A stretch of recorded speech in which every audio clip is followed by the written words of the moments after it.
If the council members could come back up to the dais. Paging all council members.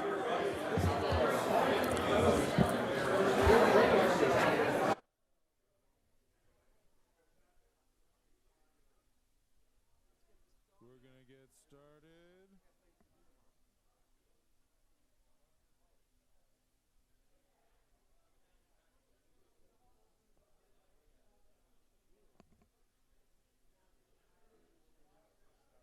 All right, we're going to get started again.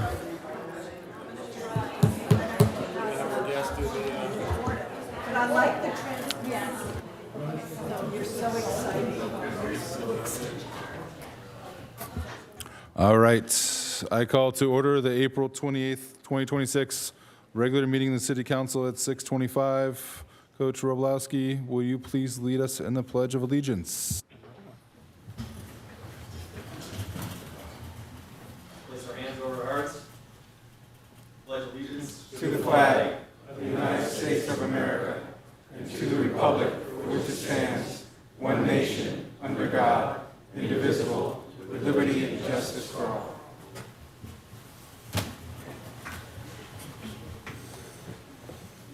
Thank you, sir.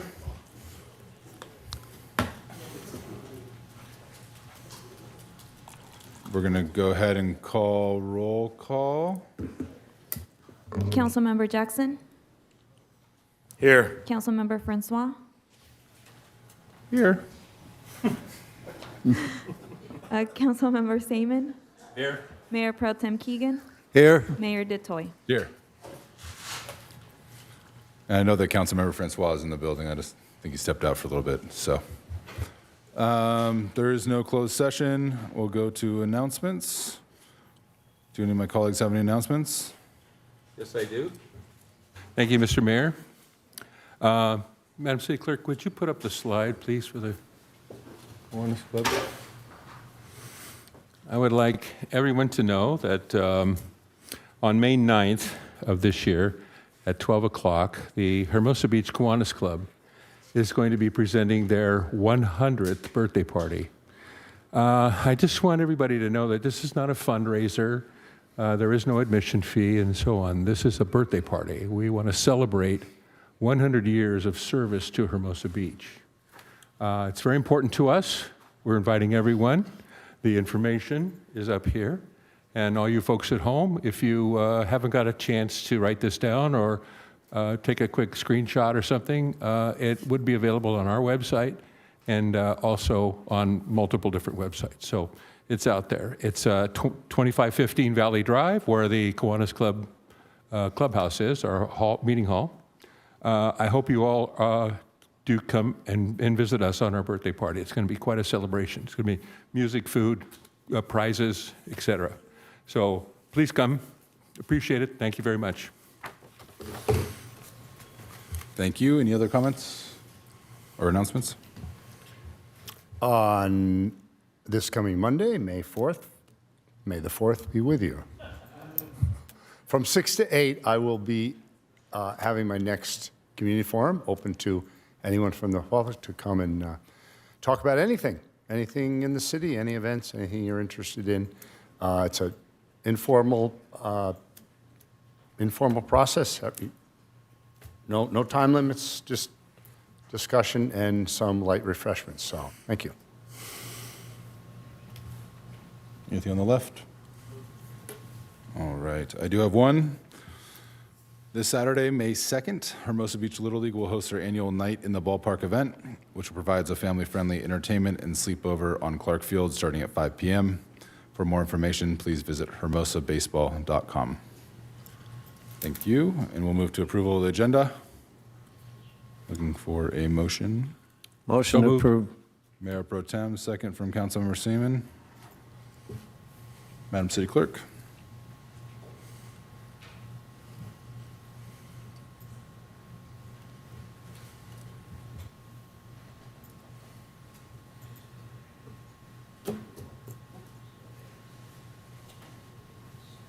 And we'll just do a voice vote. All those in favor say aye. Aye. Any opposed? Motion carries unanimously. And that'll take us to proclamations and presentations. Madam City Clerk, if you want to read it into the record. Recognizing U.S. Women's National Ice Hockey Team head coach Ron Robalski. So it's always a great night in Hermosa Beach to honor one of our own. What is unique about Coach John Robleski is not only what he did a few months ago, leading, and that was many months of preparation, getting the women prepared for the Olympics and winning that gold medal. But then when you see him around town, he does not look in his Sunday best as he looked on the screen, but looks like an average person in Hermosa Beach, and walks among us, lives here, chooses to live here just like all of us, and loves living here. So it's a great honor to honor the best dressed man in the Olympics, Coach John. So if you want to come up and say a few words.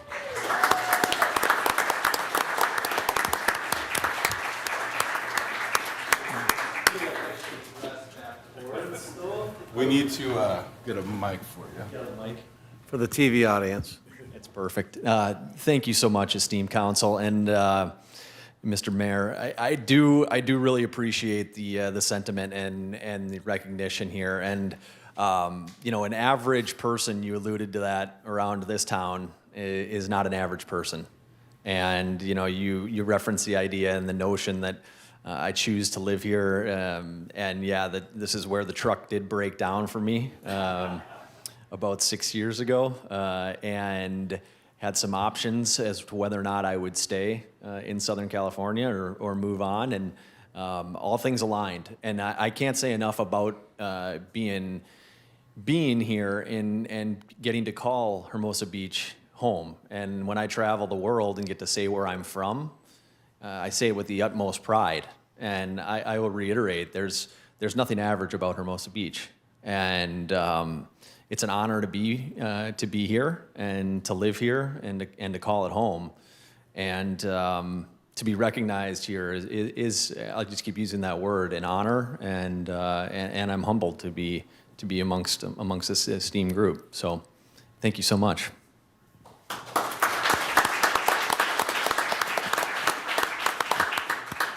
So I'll go off script for a little bit. Last night I had Little League practice, and one of the former Kings players is, their coach there. I was talking to him in the outfield, and I was like, oh, there's a big group playing over there. And is it like, dads and kids? It's last third of the season. And he's like, no, it's actually 3 Kings players. And I were at lunch, and they said, what are you doing later? And they don't have older kids, so they're like, oh, we're going to go to Clark and bring my kids in for practice. And they're like, can we come?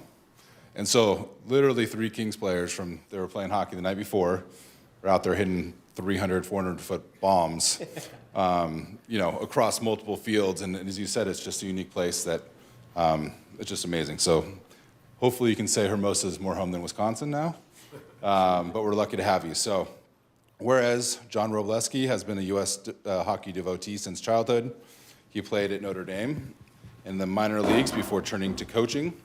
I'll get this while I read this sheet of paper. Thank you so much. He joined the LA Kings organization in 2020 to coach the American Hockey League Ontario Reign, bringing him into the South Bay where he settled in Hermosa Beach. And whereas John has served as the head coach for the U.S. national team since 2022, leading the squad with strategic brilliance and unwavering commitment. Under Coach Robleski's leadership, Team USA reached the pinnacle in the international competition of the 2026 Winter Olympics in Milan Cortina, ultimately securing the gold medal in a historic victory.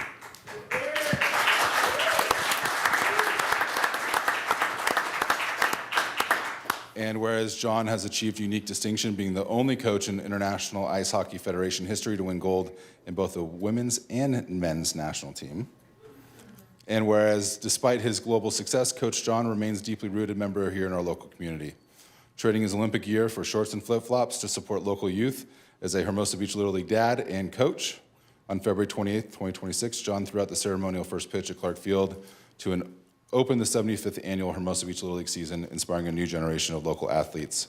And whereas the residents of Hermosa Beach want to express their profound Hermosa Gold pride in John's professional triumph and contributions to spirit in the South Bay. Now, therefore, I, Mike DeToy, Mayor of the Hermosa Beach, on behalf of the entire City Council and truly the entire community, do hereby extend our warmest congratulations and official recognition to Hermosa Beach resident John Robleski for his gold medal achievements and his exemplary representation of our community.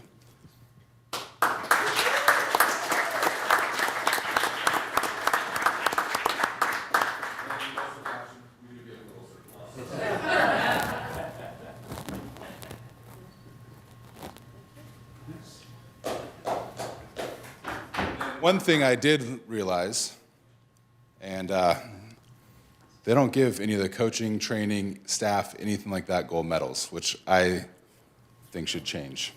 But that's just me. So congratulations. We're lucky to have you here. I appreciate that so much. And there is one thing about about that medal, though, that kind of unique is that each Olympian. So if you're in an individual sport or the team, if you medal, you give out a special medal to anybody that they choose. So our team gets to give out one medal, or if you were an individual, say it's in speed skating or downhill or something like that, and you happen to medal, you get a medal to give out to one person. The team took their medal and they gave it to me. So it's called the Order of Ecos. It's a different alignment than an actual. It has no actual affiliation with the Olympics. It's all through the USOC. But I did come home with a little bit of hardware, so that's pretty cool.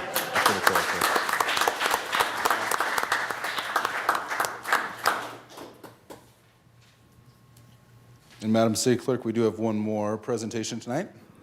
Recognizing Hermosa Beach Kiwanis Club for 100 years of community service. Rick, I don't know if you want to go first, or if Rob, you're coming down too. I don't know if Rob can present the zone award to himself.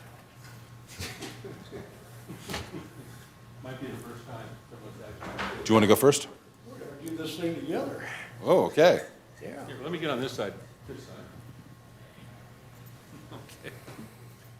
So, we have another big anniversary, and that's Hermosa Beach Kiwanis Club celebrating 100 years in Hermosa Beach, which is a big, big accomplishment. You hit a milestone a few years ago for how many meetings? 5,000. And where are you at now? 5,162. So they've been around the community for many, many years, giving thousands, if not millions of dollars back into the community through nonprofits. So I'll just read the proclamation, or just resolves, whatever. You want to So read all of that? I don't know, that's a lot of writing. All this say that it was founded in 1926, receiving its charter 11 years after the Kiwanis International was established. For 100 years, the club has been the cornerstone of Hermosa Beach community, embodying the Kiwanis motto, serving the children of the world, the Native American meaning of its name, we share our talents. I know you have an award to give as well. That's supposed to be a surprise. Oh, well, and ruined You it. blew it. Spoiler alert. So the iconic Kiwanis Hall, which I think everyone knows on Valley Drive, was built in 1957, continues to serve as their vital hub of the community meetings, celebration, and service. The club centennial was marked by the re-unveiling of the restored centennial mural, January 10th, 2026. And then I will let you speak to, Rob already spoke to the party, and we'll present the award to you. Okay. And the reason why Rick's up here is your position with the Kiwanis is? I'm a lieutenant governor for Kiwanis International Division 19 and a 26-year member of the Hermosa Club. That sounds more important than the mayor, so congratulations. But you're taller.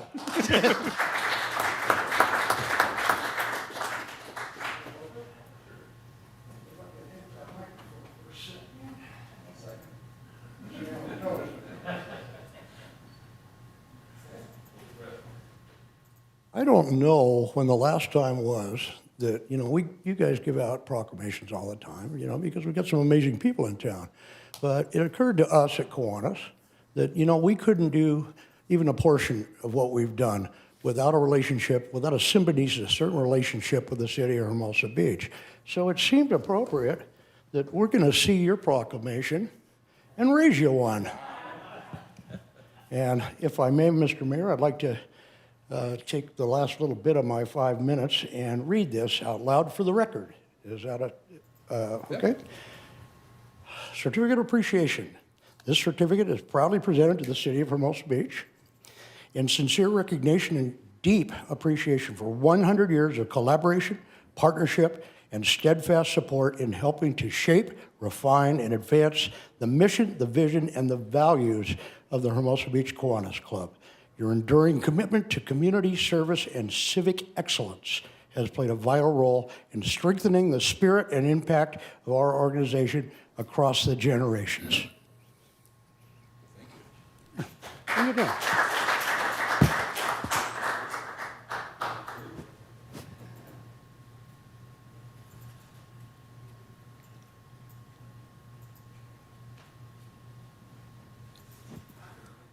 Thank you, Mr. Mayor. Thank you. Mr. Lieutenant Governor, would you hang on to that for me? Do that? You got some wall space for that? Oh, yeah.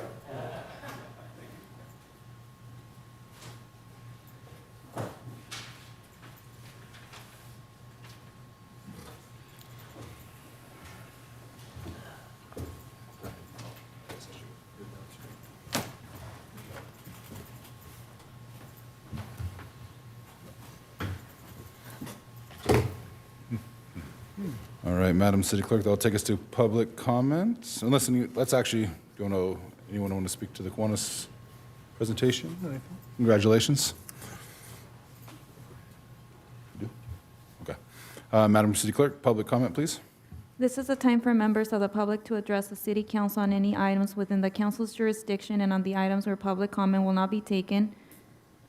City manager report, city council member comments, consent calendar items not pulled for separate discussion, and future agenda items.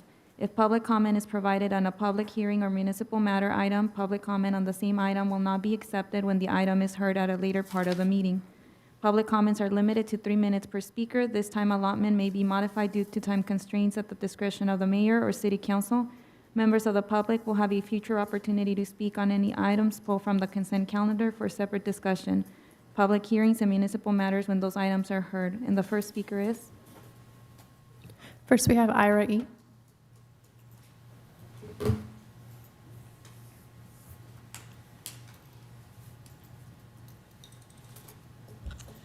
Hello again. I want to talk tonight about public records requests. So public records requests are really a good thing. It allows residents, citizens to get a behind-the-scenes look, get information about what's going on with their city government or any government. And I've done a few in the past myself, maybe 3 or 4. However, in our city, there's been a lot of abuse of public records requests, and it's costing the city a lot of money, and we have a big budget problem. So for instance, in 2025, we spent $266,000 on legal fees, as our legal folks have to review and redact the information that's being sent out. In addition to that, we have probably about, I'm told, 1.5 persons of city staff working on those. So in total, in 2025, we had about $416,000 that's just spent on processing public records requests. Over the last 5 years, that amounts to about $1.4 million that we have spent on public records requests. We have a handful of people in town. I'm not saying they're necessarily abusing them, but they certainly are using our public records requests quite a bit. Matt McCool, 57 in 2025. Somebody named Josh Krassinger, 54. Kent Allen, 10. Somebody named Andrew Wilkie, 24. And over the past 4 years, Matt McCool has done 139, John Krassinger, 63, and Kent Allen, 47. So it's just one way. Maybe if you guys know any of these people, you might tell them to kind of back off a little bit. It's costly to our community when we have a budget problem. The second thing I wanted to talk about tonight was there was a survey sent out to various residents, and I assume this was done by the city manager, and it wasn't brought before the city council from what I understand. And I note that residents were not notified in advance. The introduction of the survey says it was about issues about the city of Hermosa Beach, but looking at the questions, it was an obvious piece of sales tax propaganda. And it was similar to the mailer that was sent out prior to the 2024 sales tax vote. The survey asked leading questions about what city services the survey taker is interested in, including city landscaping, trees, bike enforcement, paving city streets, fixing potholes, fire protection, and so forth. So I hope we get some answers to these questions. One, whose idea was it to have the sales propaganda survey done? Were any of the city council members involved in that decision? 2, how much of True North Research or anyone else, how much they were paid? Who came up with the questions? Why wasn't the city council involved in approving, and why weren't residents notified ahead of time? How were those chosen to take the survey selected? What kind of random selection was taken? And when will the results be shared with the residents? And what is the relevance of the results? Thank you. Next, we have Carla B. Hi, I'm Carla Buck from Bark for Park. I know you guys have a big evening. I'm going to be brief. I just want to thank you guys so much for the time and the respect you guys have given our organization as we've tried to pursue this thing for the dog park. We're going to be back at May 12th, and hopefully you guys will look at the different areas, and hopefully we'll pick a location. And I want to say we have momentum. We had a wonderful event at Vista. We raised over $6,000. And also once we move forward, we got it.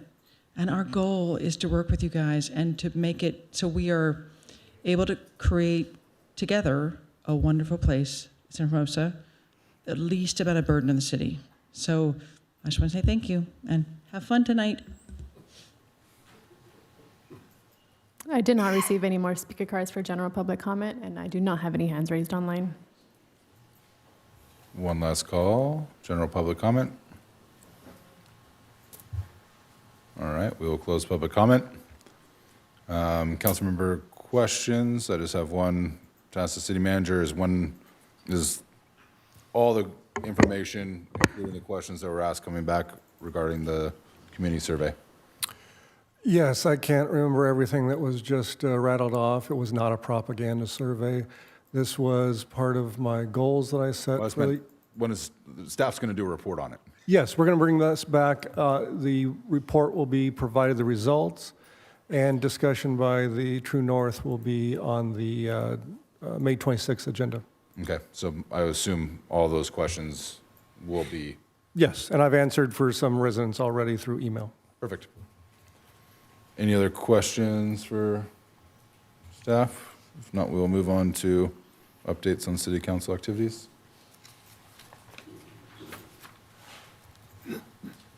Councilmember Francois. Thank you, Mr. Mayor. Last 2 Wednesdays ago, April 14th, I attended the South Bay City Sanitation District Board meeting. Thank you. Thank you for your Next service. week, next month, they'll be discussing the rate increases, so I will be actively trying to pursue avoiding a rate increase, but it looks like it might happen, so thank you. Any more updates? Seeing none, we'll move to the consent calendar. Looking for a motion to approve or any items to be pulled.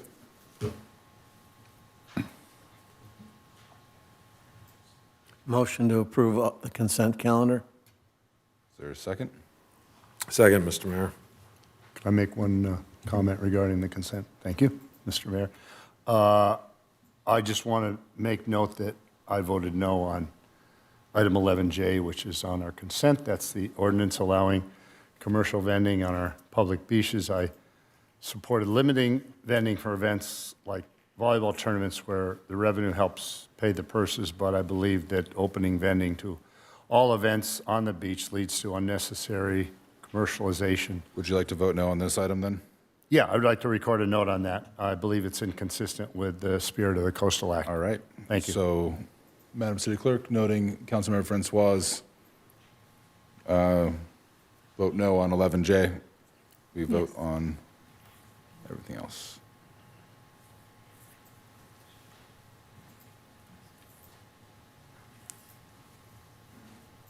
Did you vote already? Yes. It's a yes for me. Councilmember Francois, your vote Have you voted yet? for the rest of the consent calendar items. It's not on my computer. Oh, I'm in the So wrong I one. vote That's yes fine. on the consent. I'll do a roll call vote, voice vote. Mayor Pro Tem Keegan, Aye. Councilmember Jackson, Aye. Councilmember Seaman, Aye. Councilmember Francois, Aye. Mayor Detoy. All right, Motion passes 5-0. thank you. I'm in the right meeting now, so I'll be able to vote. All right. This will take us to 12A. Should be 13A, huh? 12A? 12A. 12A, public hearing, resolution adopting fees from a fee study update. This public hearing is now open, and we'll get the staff report from Director Walker. Let's wait for the presentation. Good evening, Mayor, Council, and community. Today we are opening up a fee hearing to discuss potential updates to our master fee and charges schedule, reflecting a cost of service study recently completed by RCS, Revenue Cost Specialists. So I'm going to give a high-level overview of kind of what the study's mechanics implemented, some of the major key findings, and looking for, at the very end, council direction on what the staff approach should be when it comes to full cost recovery in light of the recent financial picture we presented earlier this evening.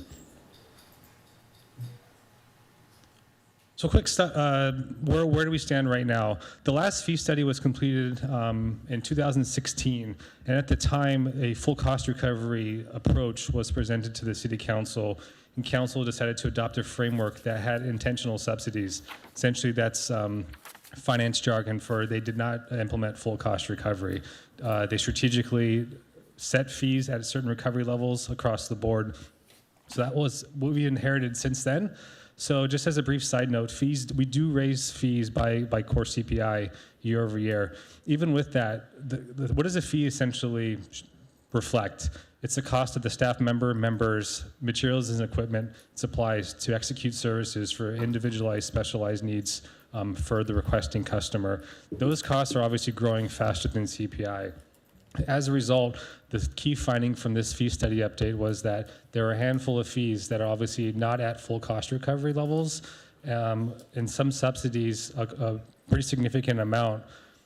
With their recommendation, if fully implemented, the city could realize up to $1 million in additional annual revenue to the city's general fund. So why does this matter? Currently, right now, the difference of what the subsidy it is just doesn't go into an ether. Essentially, the full cost of service with a subsidized fee is being borne by the general fund, aka the remaining taxpayers in the city, and the visitors are essentially subsidizing these fees. So if a certain cost to provide a service is $1,000, we're only collecting half of that, $500. The remaining $500 is being subsidized by individual taxpayers and other revenue streams. Why is this important? In context, as I presented earlier this evening, we are facing structural budget headwinds currently now and in the future. We're looking at over $500,000 current shortfall this year that staff has mitigated through the use of one-time funds. But as I presented earlier this evening, we're projecting a $3.2 million deficit in next year's budget. So what is the methodology of this survey? Essentially, what they did is essentially a breakdown of each fee activity, broken down by how is the activity executed, what staff participates when materials are used, and any overhead rates associated with that fee.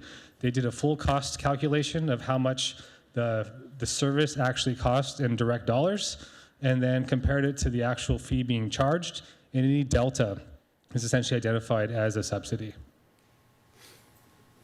So one quick caveat before we talk about the fee findings. This is an intentional strategy based on the consultant's recommendation and city staff at the time, is that we separated community resources. So essentially Parks and Rec and special event fees were excluded from this fee study. The reason being is that a lot of fees, or mostly those fees, are market-based fees. So there was a very cursory analysis of the cost of service, but we're treating this as a separate exercise. So essentially, this study focused on all departments, but at least the shop and Parks and Rec. What we're doing is we're doing a tandem review on the side, separate from this effort. So subsequent to this, this study here, Lisa and her team will be coming back. They went to Parks Commission a week and a half ago with some recommended special event fees, looking at market comparisons, looking at true cost of service at a more granular, localized level. She's coming forward with fee recommendations moving forward. Her and her team will also do the same for recreation fees. Recreation fees, after school programs, rental facility fees have not been touched in quite some time. These fees are way more market sensitive than the fees we're talking about in this study. So there will be essentially a parallel fee analysis and tracked and recommendations coming to council and commission in the near future. So the exclusion of community resources and parks information in this presentation was 100% strategic, and there's a plan moving forward with them. So what the study essentially showed was that there are many services that the city is not recovering full costs for due to two factors. One is CPI obviously did not cover the cost of service need moving forward. At a department level, roughly 63% of costs are recovered on the community development, planning, and building side, and roughly 78% collected on the public works side. Again, about over $1 million of annual subsidization. So that money, which should be charged to individual customers, is being borne by the back of the general fund. So two major recommendations at a high level. One is on the planning and building side. Currently, we charge the planning and development fees on a property value basis. We're recommending shifting to a square footage basis fee structure for a couple of reasons. One is the fluctuation and validity of using property value gets kind of hairy when it comes to calculating fees. Using square footage base we feel is a more equitable, more consistent, and more transparent way of charging fees based on project type, which isn't indicative based on what the value of the property being worked on. Again, improves predictability and helps streamline activities at the staff level. All other fees are based on one methodology, the goal of full cost recovery. What we think happens with this is more equitable fees. Those getting provided a specialized service for a specialized outcome are bearing the full cost of the staff and material time it takes to execute and perform that service for that fee. Some notable fees I want to go over. So these are the reference numbers based on the attached fee report, a very robust report that RCS consultant performed and executed on is an attachment to the staff report. Just want to call out four of the main fees that are being updated. So isolate these four fees, the current approach of how we're charging the fee, the proposed change in fee, and then just the percentage increase just for point of reference. So we'll get into more detail what this actually means. So again, these aren't exact numbers. What we did here is essentially show 3 sample projects: a kitchen remodel, about 250 to 400 square feet, a smaller home addition, 500 to 800 square feet, and an ADU. Essentially, what we're showing here are the planning and development fees. This does not include construction costs. This does not include any material costs. This is just the planning and essentially paperwork approval process fee of what we're talking about now. So currently at the top, a kitchen remodel, roughly $2,000 to $3,000 of planning and plan check and staff review fees. Right now, we're recovering about 63 to 78% of those fees, so not full cost recovery. Essentially, going down on the way, the middle column is showing what the proposed range of new fees, planning fees, will be based on the study's recommendation, moving to a 100% cost recovery model, reducing the subsidy of what's just currently happening now. So how does this compare to other cities? So in the next slide, I'll talk about it. This is the result of recent movement on our neighbor's side.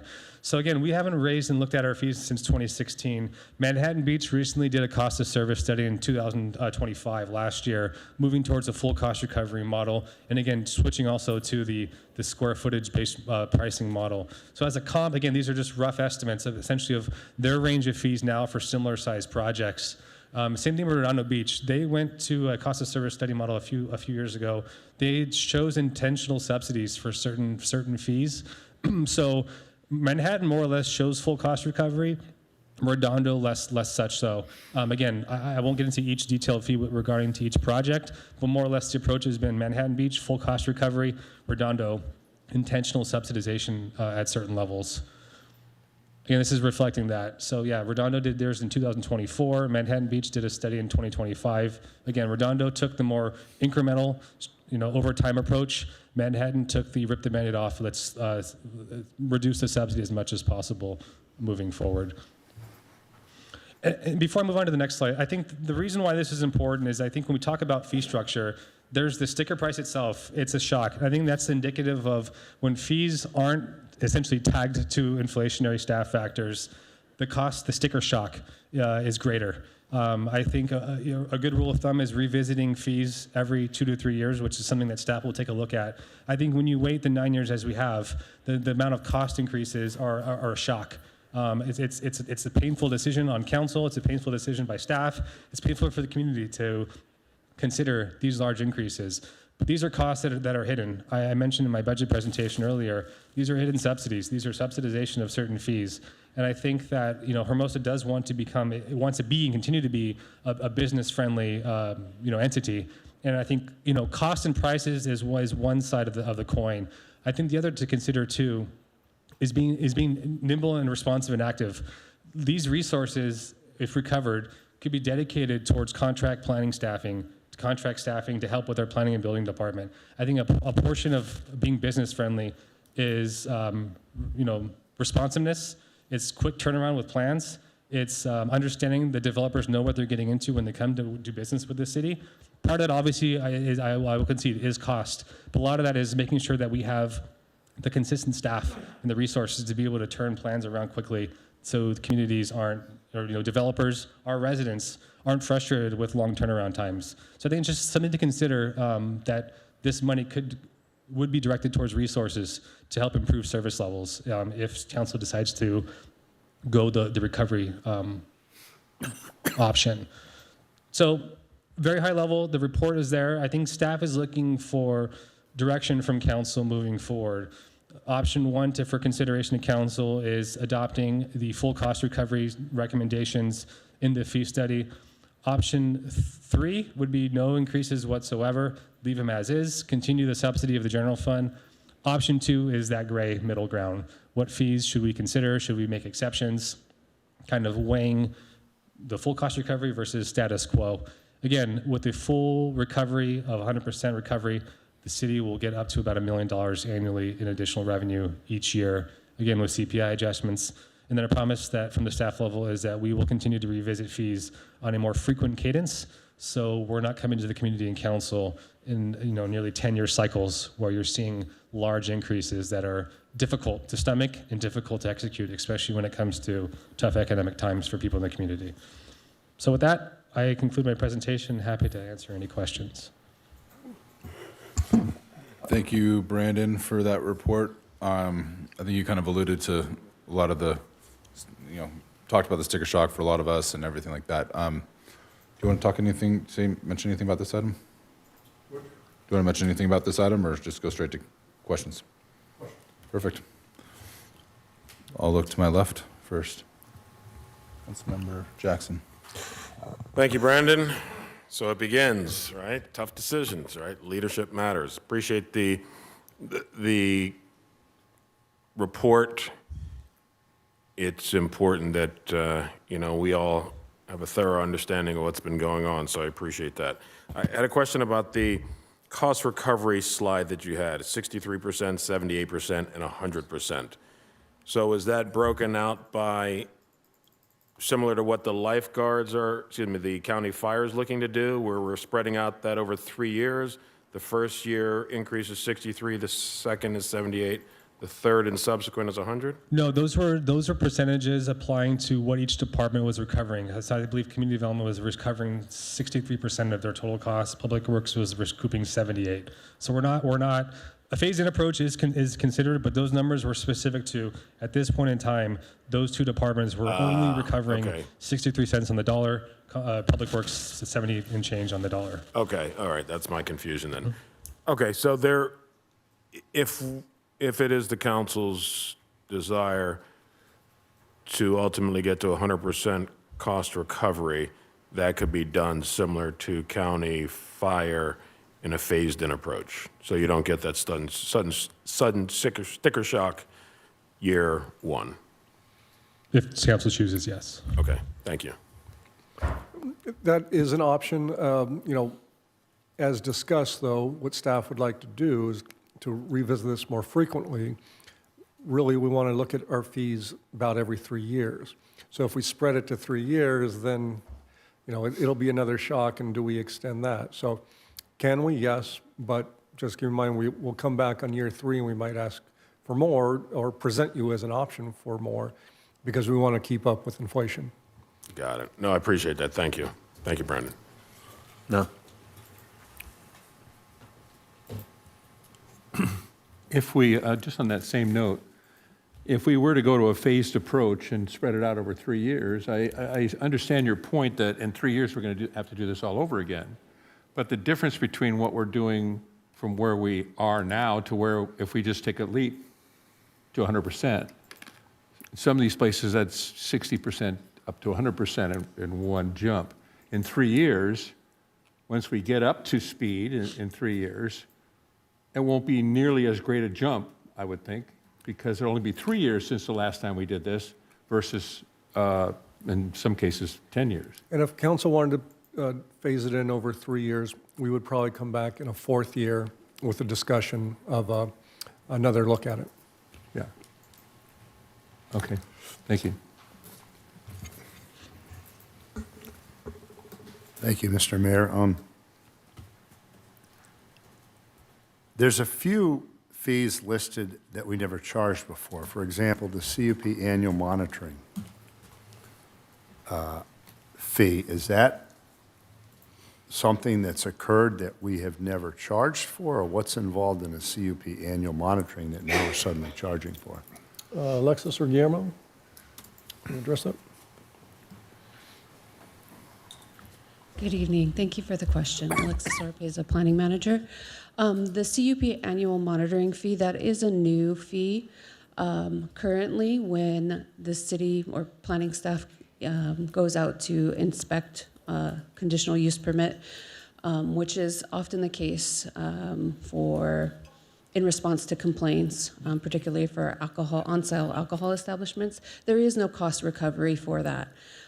So this annual monitoring fee was proposed as a way to help recover that cost, and it could be implemented either in response to complaints or in a more proactive approach to ensuring that businesses that are operating with a CUP are in compliance on a regular basis. So is this intended for just alcohol establishments when there's a complaint, or what type of CUPs is this for?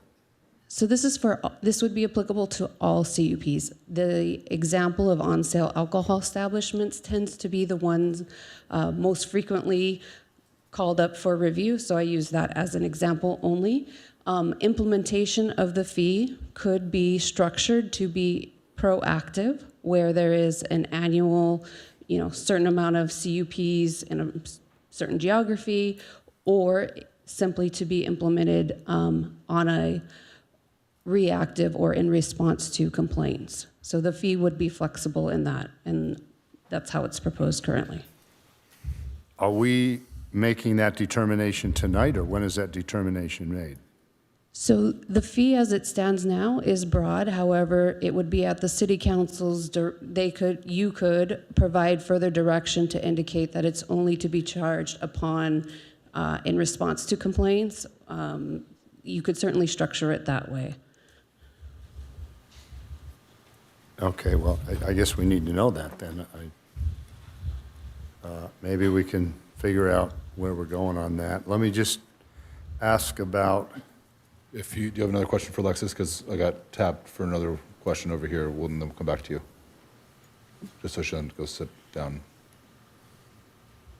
On the same subject? Just for Ms. Oropeza. Oh, well, I do have more for her, so... Oh, yeah, go ahead. Yeah, okay. I believe it's mostly your department. So on the mural fee, it's significantly raised, 500 to 3,000. What's the reason that this is an expensive task for staff that would cause a fee to be that high? The mural process as it's structured now is required to go to Planning Commission. So that entails the preparation of a staff report. Oftentimes there is a lot of back and forth on the murals, and that's it. The cost is reflective of the time it takes to get an item prepared, agendized to the Planning Commission, and this is based on current practices. So this is an example of one of the processes that I know I've been pushing for to streamline for some time, because currently the Planning Commission has to approve every mural. And I would assume that that's the reason it's as high as 3,000. It could be considerably less if the planning commission didn't have to approve it. It was some administrative approval. What do you think the cost would be? More like the original fee of 500? So based on our current practices, this is the appropriate fee, but we will be looking with the zoning code update to streamline. And I don't know if 500 would be the appropriate administrative cost, but it's definitely less than 3,000. Might be 500. Off the cuff, I don't know, but Yeah. it's probably closer to that than the 3,000 cost. Right. Because I've been pushing for some time to get these streamlining effects. When I was mayor, I encouraged 2 council members to join in and come up with something, and it was kind of pushed back, and we haven't moved any further. So on something like this, can we specifically tie that fee to a deadline that we can give ourselves tonight on when we can get that procedure streamlined, so that we don't need to raise it that high, and we can keep it at 500 and then figure out what the fee needs to be in the future when we have streamlined that process. I assume that's one of the processes we're considering, or it's on the boilerplate for being streamlined. So the process itself will be considered as part of a zoning code update.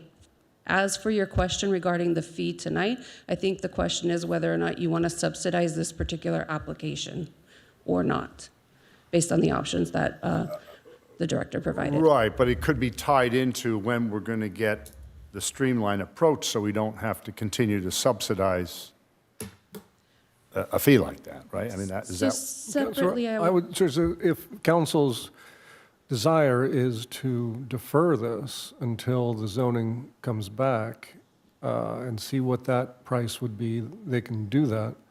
Otherwise, it's being presented as the current process, and this is what the costs are for the current process. But, you know, the zoning, we don't have a specific date yet for the zoning code update. But if you don't want to raise this at this time, a majority of council can certainly indicate that, and we can keep it as it is. So, for example, there's certain fees here we could pull off the list and consider later, something along those lines. Yeah. Council can decide to pull off any of the fee increases and say that they want to keep it as is, lower, or raise them. And I think the option 2 says provide direction on policy-based subsidies. I mean, that would fall under that. So you can provide them direction on what you want to pull, what you don't want to pull. Right. So that's what's been agendized. So you could do that. So on, for example, the historical resources review, the nomination and fee and the major certification fees, I believe those are fees that someone would pay if they wanted their property to be designated a certificate of appropriateness. Is that correct? And that's what the owners would be paying? So there's 3 processes. One is the nomination itself, or the designation as a historic property. And then the other 2 are, once you are designated as a historic property, there would be a certificate of appropriateness for major work that, as it's structured now, comes to the city council, or there would be minor work that could be approved administratively. Right. And if we had the desire, for example, to encourage people to designate their properties, we could then not raise it as high and partially subsidize that fee. So instead of going from $2,700 to $4,000, we could adjust that or keep it lower if we wanted to subsidize that to encourage people to designate their homes. Certainly, you have that option. Okay. Now, in 80, number 80 down here. What's the number? Residential encroachment fee. 80. What is, do you know what that is? Residential encroachment fee? That sounds like a public works fee to me. I'm sorry, what number is it? It's S080. Zero, yeah. Yeah, that looks like the Public Works encroachment fee for landscaping along walk streets and other public encroachments. I mean, currently, if you're a resident, you don't need a encroachment permit. You are encroaching on public right-of-way. You don't need a fee, you don't need a permit for that, correct? It's $1,536 currently. You do? I mean, everyone that lives along a walk street needs a permit? When they redevelop. Yeah. I mean, I can't speak to when it was implemented, but if you're building a property there now, you would have to pay this fee to landscape the front, yes. New development? Yes. Okay. Or over 50%. Or whatever it's been in the past. I'm sure it's been in place for several years now. Okay, and the 18 food truck permit, that's something new. Is this being implemented if we want to have food trucks in the city, or are we currently allowing them without any permits? I think this question might be better answered by our Public Works Director. Okay.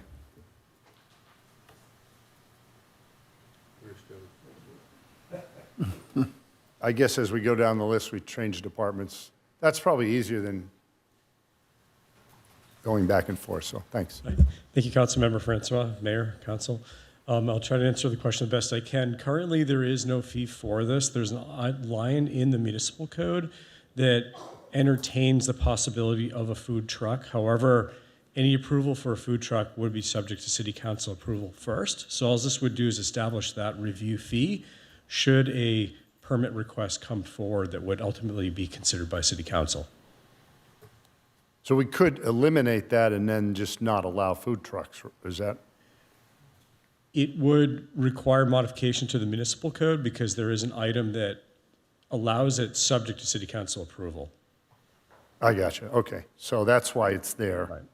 Prior to this, there would have been no fee associated with a... No. There would be no cost recovery for the evaluation of the permit, should it come forward. And I will emphasize, to my knowledge, we haven't received any requests in recent years. Okay. And then I have a question, it's probably your department now, the 84 sidewalk vending permit. Currently, it's at 406, it's being reduced to 255. Now, is this is a vending permit that someone can operate 365 days a year? Is that what that is? Councilmember Francois, I may need to pull up the fees and get them in front of me. Okay. I believe we modified how this was going to be operated.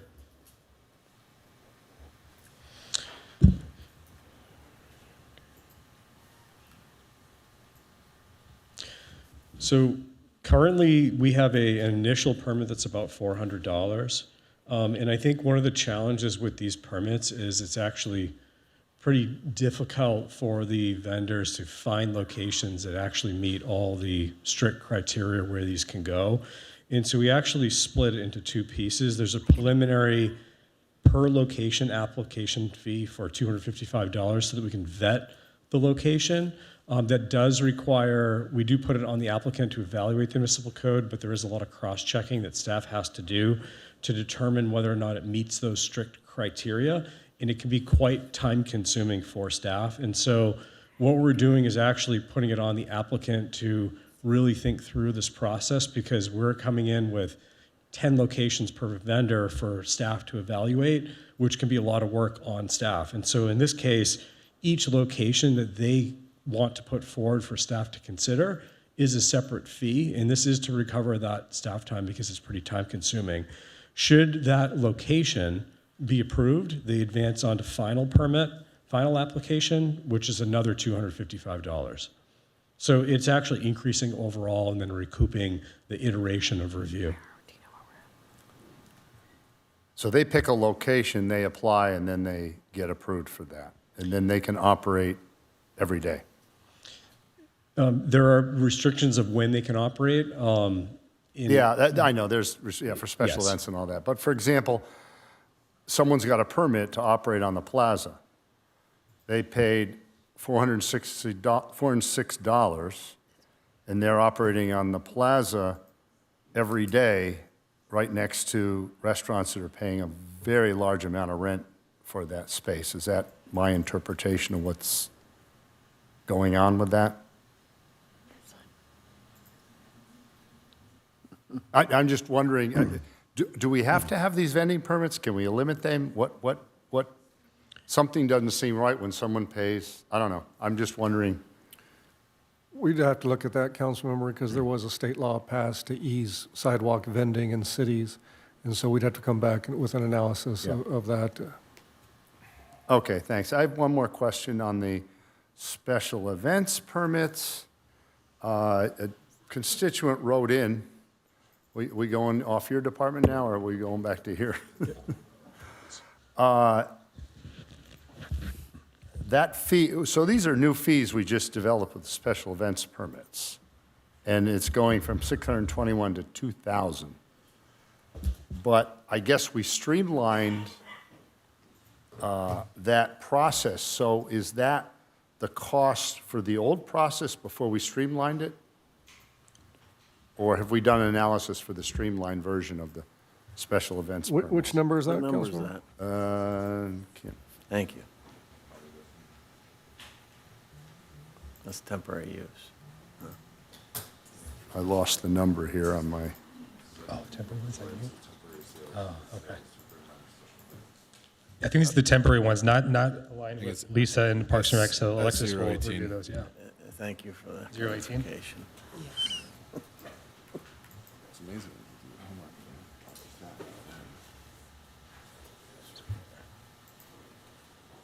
So the process, the regulations were streamlined, the application was streamlined, but the process itself still involves coordination with various departments, and as it stands is the average cost. So there's certainly going to be events that we might permit that actually take a little bit more time, and there's some that take maybe a little bit less. If there was an interest in city council, the one thing that I might say is there may be a way to tier this after reviewing the public comments. Because an event that has to offset, say, their parking, if they're more than displacing, I believe it's 10 parking spaces, has to come up with a parking plan. And that can entail more time and consideration and iterative process. So there could be some sort of perhaps two-tier system. Staff could go back if that was the desire to look at an appropriate Okay, fee thank you structure. very much. The study, though, studied it under the old system before the application was streamlined.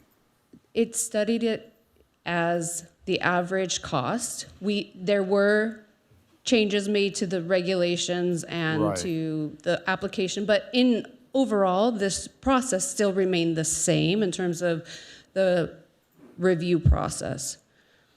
Yeah, something like 15 hours or something. 15 hours is what it said. So it's still, you think even with the streamlined process, it still takes Yes, it average can. of 15, Average. 15 hours of staff time to Correct. review.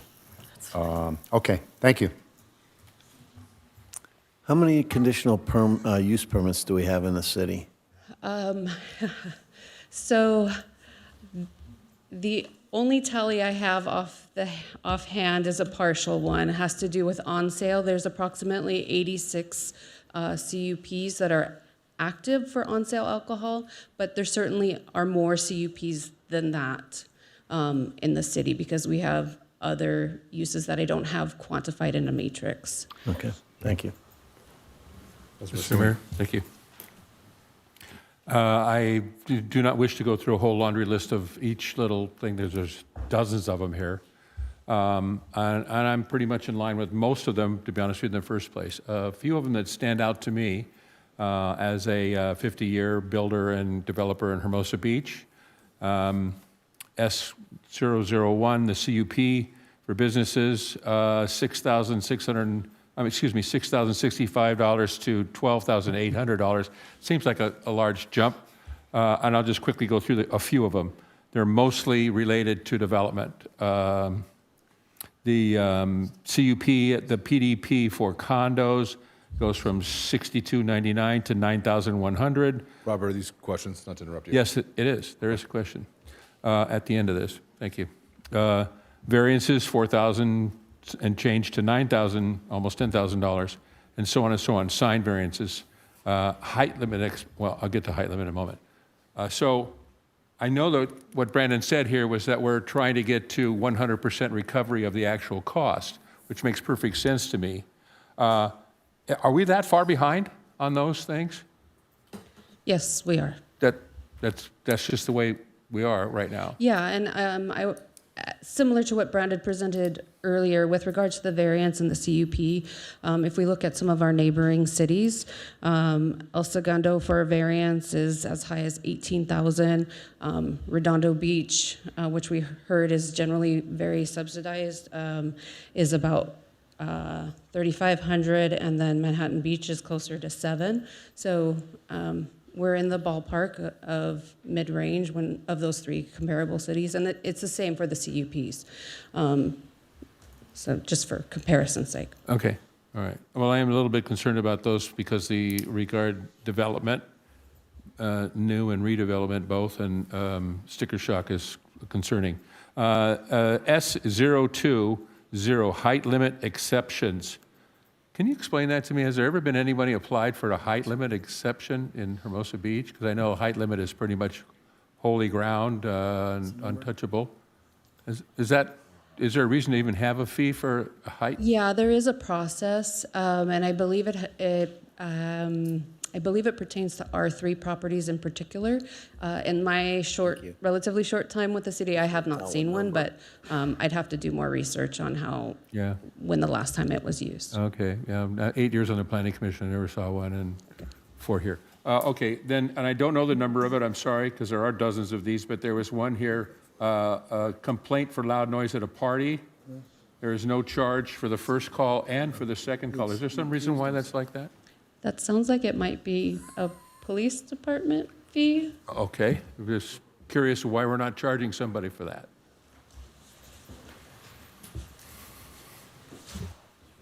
That's how it's written in the municipal code. The first response is a written warning, followed by a second response, and then followed by an administrative citation, which the municipal code then allows for the cost recovery.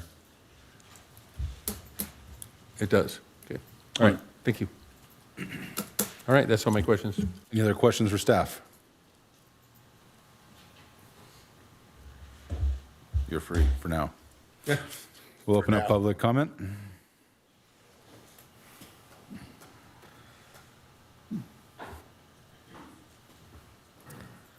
I did not receive any speaker cards, but I do have one virtual speaker. Tony Higgins, your 3 minutes will start when you begin speaking.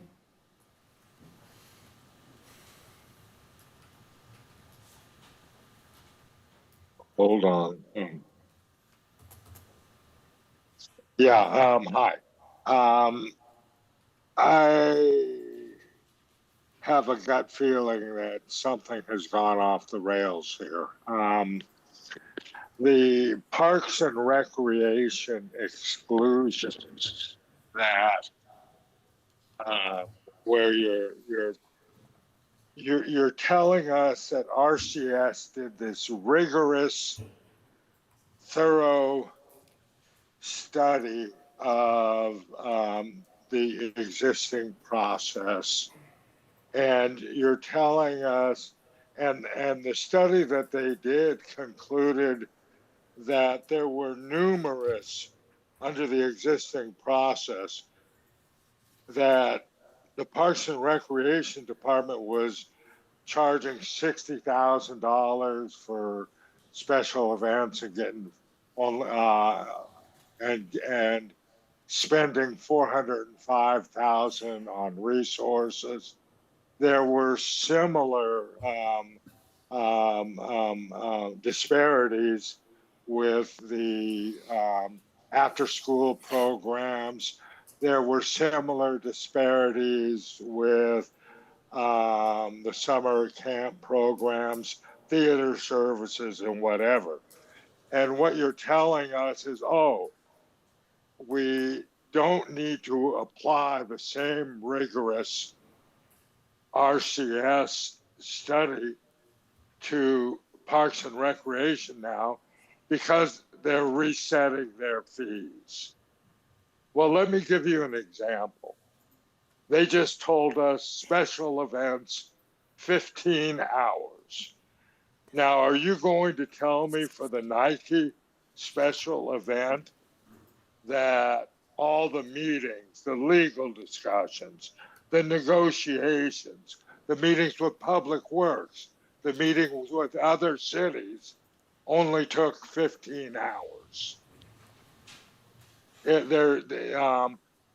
I don't think that, I guess what I'm saying, and it's kind of hard to articulate, is once Parks and Recs comes up with their new fee structure, they should still be put through absolutely the same rigorous study, RCS study, that the other departments went through. Because honestly, Parks and Recs, according to the previous study or the previous process, was losing $1.5 million a year. That's what the spreadsheet said for Parks and Recs. Thank you, Now, Tony. they need to be put Tony, your through time the is up. same. Yeah, well, okay, thank you. Thank you. Next, we have Alan J.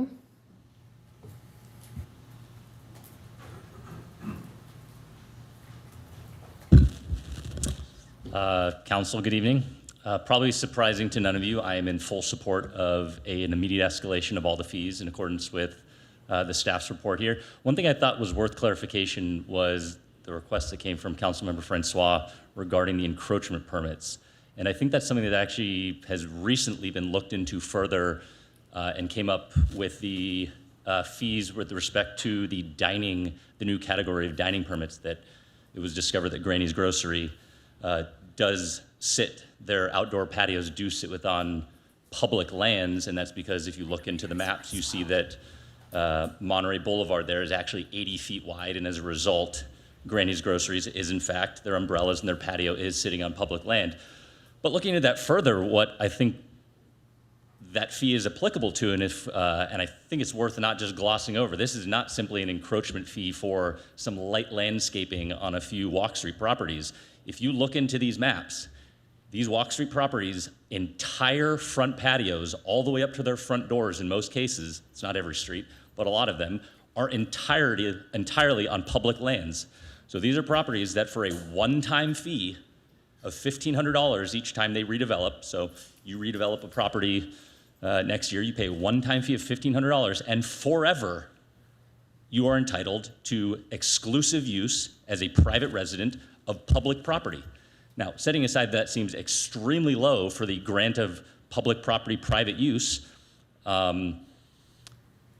it's interesting when you look into these permits, going on a different tangent, they're fully revocable. So if this city and this council decided to take a different approach and revoke all these permits, it would absolutely be grabbing the third rail. You are absolutely going to get a bunch of angry, probably very wealthy homeowners rallying against that cause. But I think it would be well within a reasonable consideration to coming up with a process where a much more reasonable fee is paid, again, for use of public property by private individuals. And this is exclusive use. And of course, the reasoning is going to be given that the city offloads some of the responsibility for maintenance of these properties because of of course, this will be something that would be an enormous undertaking of going to each of these property owners. Perhaps you just wait until each individual property owner redevelops and you don't offer them a new $1,500 permit. You tell them it's a new system now. You're going to be paying a market license fee from the city in perpetuity for use of public lands.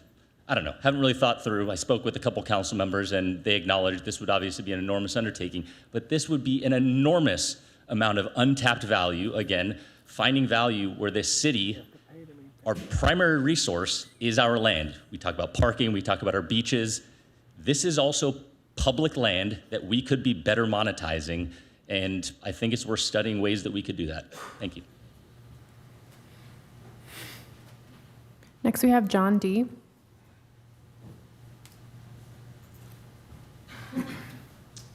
Hello, John David.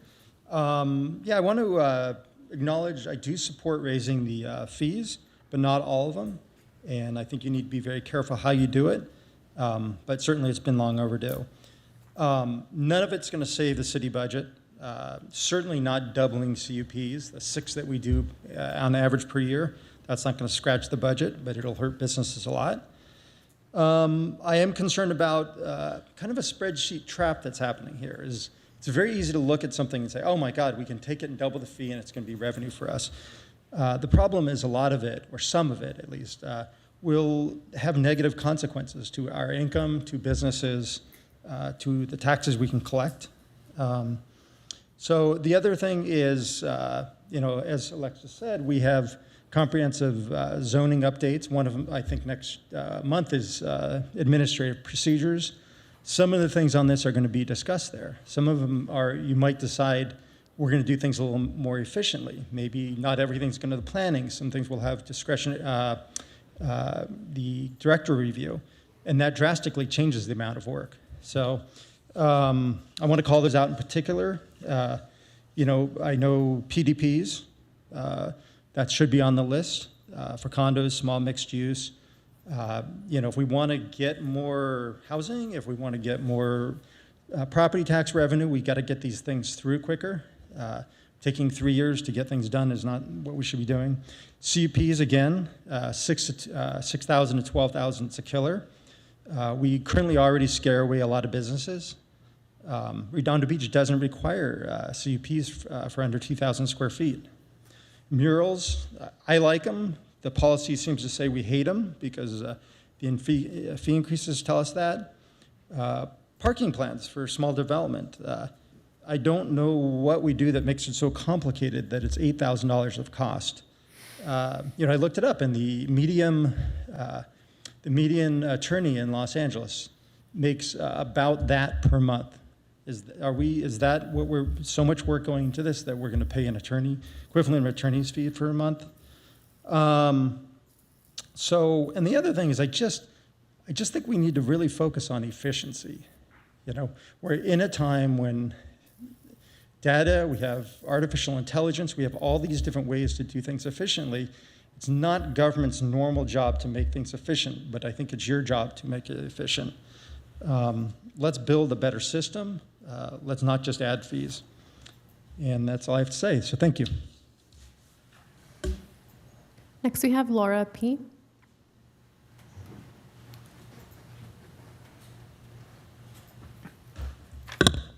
Council, yes, I've been burning the midnight oil on this one. I submitted a public comment, and I'm not going to bother to repeat it. I don't think this fee study was done in a way that reflects who we are. Instead of saying, what does this service cost? Boom, full service cost recovery. What should the service fee cost? What our prior city manager was trying to do, because I had discussions with her on this, is we're going to do the zoning code updates. We're going to look at what we're doing, how we can streamline, and then we're going to do this fee study thing. That didn't happen, unfortunately. And so if you just use a sledgehammer, you may disincentivize people from actually doing things. So my concern, and Councilmember Francois, in regards to the temporary use permit for the special minor permits, we have 2 fees for this, 2 different hours and 2 different costs for the minor special event permit. So I guess we just didn't follow and pay attention. For the minor conditional use permit, in our zoning meetings for the last few years, we talked about the importance and the value of this. Well, this user fee study wants to just get rid of it. They don't understand that the commission has already weighed in on this. Staff has weighed in on this. Maybe those staff aren't here. But you don't just get rid of a minor conditional use permit when it's gone through planning to recommend this. In regards to the administrative short-term rental vacation fee, I see that we are decreasing that. Well, okay, that's great. Maybe we want to incentivize that behavior because we're going to come up with a short-term rental policy. Fantastic. The determination of similar use. We are now charging $4,425. It took 3.5 months for a business to get a determination of use. Maybe the reason why it's costing so much is because we're spending too much time on it. We need to look at the process. In regards to the final map, and I have a lot more fees.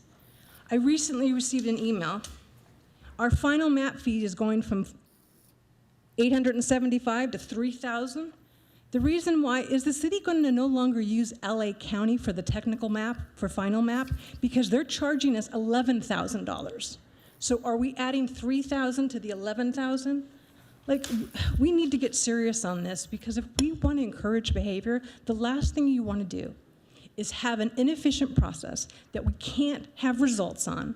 There's an anonymous survey that was done on this entire process. Have you seen the results on this? Do you know how long things take to get through here? If you don't, you are just slapping a pig on this bad process. And I want to understand why we can't do better. I hope you guys ask these questions, because just approving and doubling and tripling fees is not going to help us. In fact, it may very well hurt us.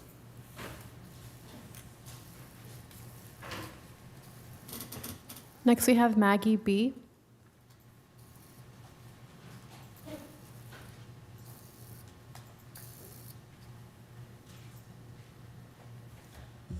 Good evening, honorable council members and city mayor.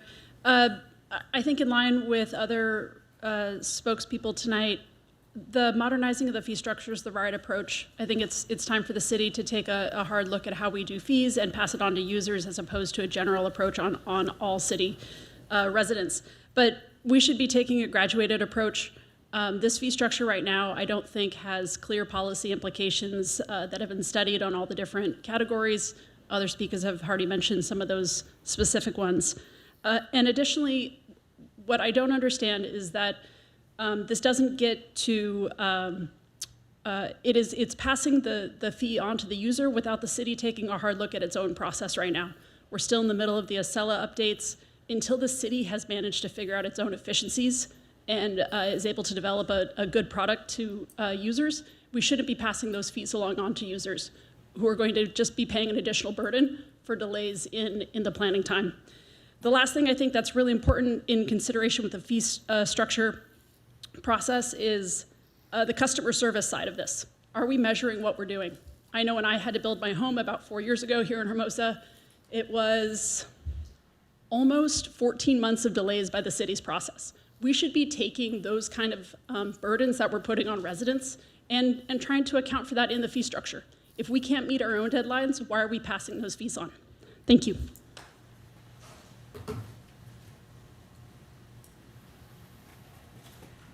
Next, we have Eric H. Good evening again, Council. Eric Horn. Like I said earlier in the budget study session, I largely hats off to the way that you guys are looking at managing, cutting costs, and looking at increased fees as opportunities to address the fiscal deficit. My one note was that I think, if we're going to start with increasing fees, that's not really in the spirit of, hey, we did everything possible to cut costs. Now we've demonstrated that fiscal discipline, and we can ask businesses, homeowners to chip in. But we are where we are. So moving forward, or moving towards full cost recovery makes sense in principle. As we heard earlier, the county fire, county lifeguards, they are moving towards full cost recovery. It's like trickle down fiscal irresponsibility from the county. So now we have to deal with that. And as Brandon suggested, we could redirect some of the new fees in this study towards new resources. And I wanted to ask about that, because if that's actually the purpose of what these fee increases are doing, that also doesn't sound like it's in line with addressing the fiscal deficit. So let's get some clarification there. I also want to call out that some of these discretionary planning fees affect small businesses and entrepreneurs disproportionately, particularly items like CUPs for new businesses. If we're increasing the price of these and that results in businesses taking either more time to plan or being reluctant to open, we don't have any information on that in this report as far as I can tell. That means that we're potentially losing more in sales tax revenue by delaying the business opening than we're actually collecting with the fees, and we wouldn't want to do that. It was brought up that moving towards an annual CUP complaint-based fee might be one approach. This, to me, sounds rife for opportunities of mischief. If I make a call on somebody that, for whatever reason, I don't like them, I don't like their business, does that mean that if an officer shows up or a planning officer shows up, they immediately have to pay a fee? I mean, that seems like people in this community that want to abuse that punish people they don't like, punish businesses they don't like, will have an opportunity. I think that needs to be addressed. Some of the planning fees going from a value-based approach to a square footage approach, I understand, but it reads to me like this could end up being a regressive tax on lower value property development. If we're trying to make sure that we're meeting our RENA goals to keep our local zoning ordinances in place, could this be seen by HCD as being something that's, essentially penalizing lower income housing development? We need to make sure that we're clear on that. Finally, more admin approvals, less council and commission approvals for some of the low-hanging fruit would drive down costs. And on the encroachment fees, I want to suggest that Granny's, Gitana, Mickey's, those that are in zone for neighborhood commercial zones should be exempted. They are activating important underutilized spaces. They are incredibly integral to our neighborhood character. Thank you, Mr. Mayor. Appreciate it. Next, we have Elka W. Good evening. I will be super brief. So the way I understand it is these fees correspond to the staff time needed to process them. Maybe this RCS study should have looked at how AI could have helped reduce some of that staff time. I mean, it's the wave of the future. It could save us a ton of money for some of these fees that are pretty exorbitant. I think we just need to start thinking differently about how we govern the city. Thank you.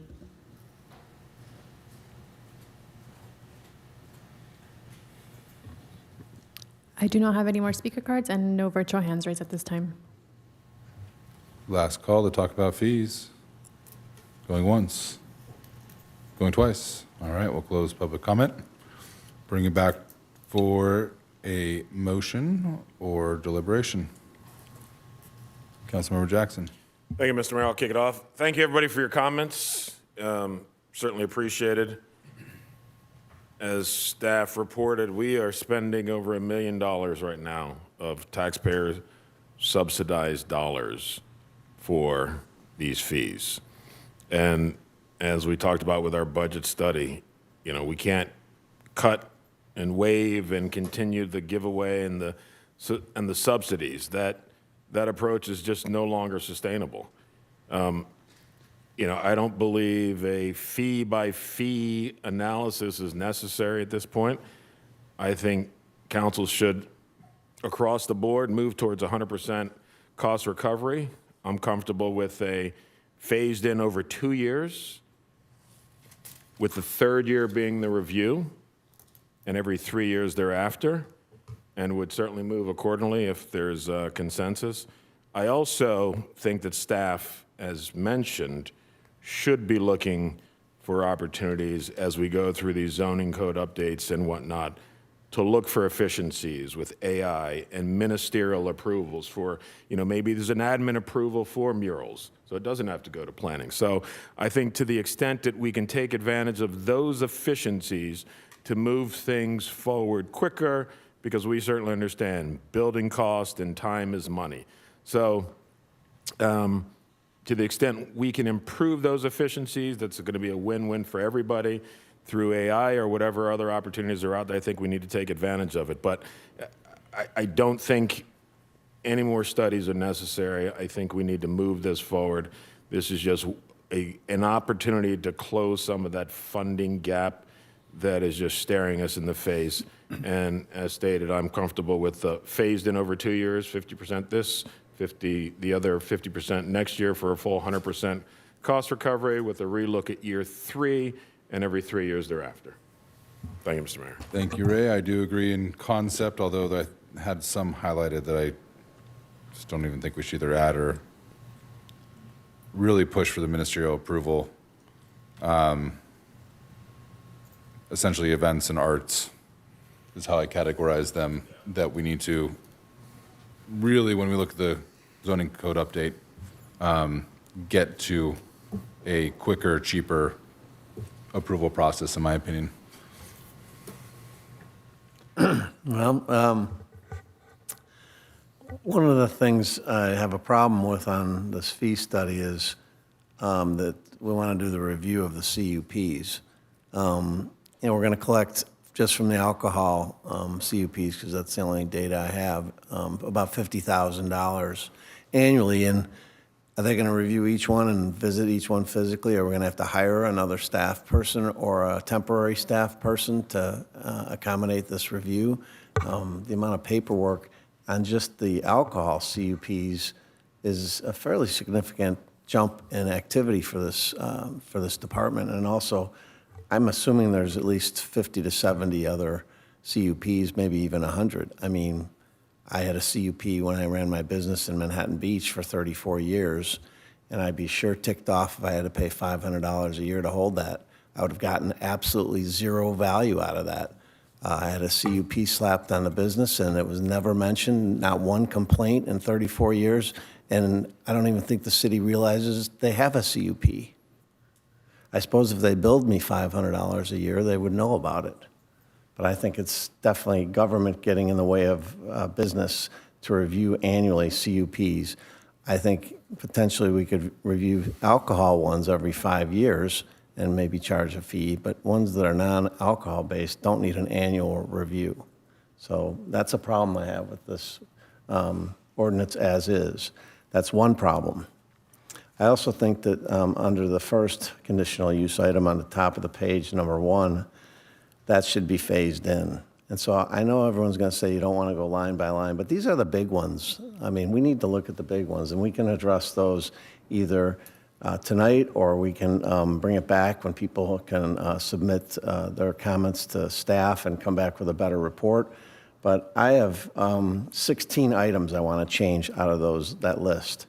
So I can either go over them all with you, or we can I could submit these in writing, and we could bring this back in a report, and others could submit their 5, 10, or if they exceed the ones I have, they're 20. But I don't want to change every one of them. There's quite a few of them that not many people apply for. I know that there's not been a height request in the last 10 years because I'm the only one who applied for the height variance change. So I'm real sure that's not going to be a big financial windfall, although they're lowering the fee on that one. I probably would leave it as is because no one's applied except for myself, and I was turned down. So, in fact, I wasn't even considered seriously. So I would say we might even want to remove that one from the code. So there's still some work on these fees, so I don't know if I'm prepared to make a motion on this tonight. So I have 16 categories I'd like to adjust. Mr. Mayor. Thank you, Mr. Mayor. I also have about half a dozen at least that I would like to talk about more and look into deeper. Most of them are concerned with development, the CUP and the PDP variances, sign variance, more than doubles for a sign variance. As a builder, I've applied for many a sign permit, and once in a while there's a variance you need slightly different than what the code reads, and to go from $3,000 to $6,000 and change to for a slight variance on a sign is, I think, is excessive. So I have a few things that need to be worked on too. So I'm in agreement with Commissioner Keegan on that, or Councilor Keegan on that. Ray, I know you can't see my notes from over there, but I agree with you 100% about when we do approve this, that it should be a 50%. The first year, 26, 27 should be 50%, and then 27, 28, we get the rest of the way home for the other half in a phased thing.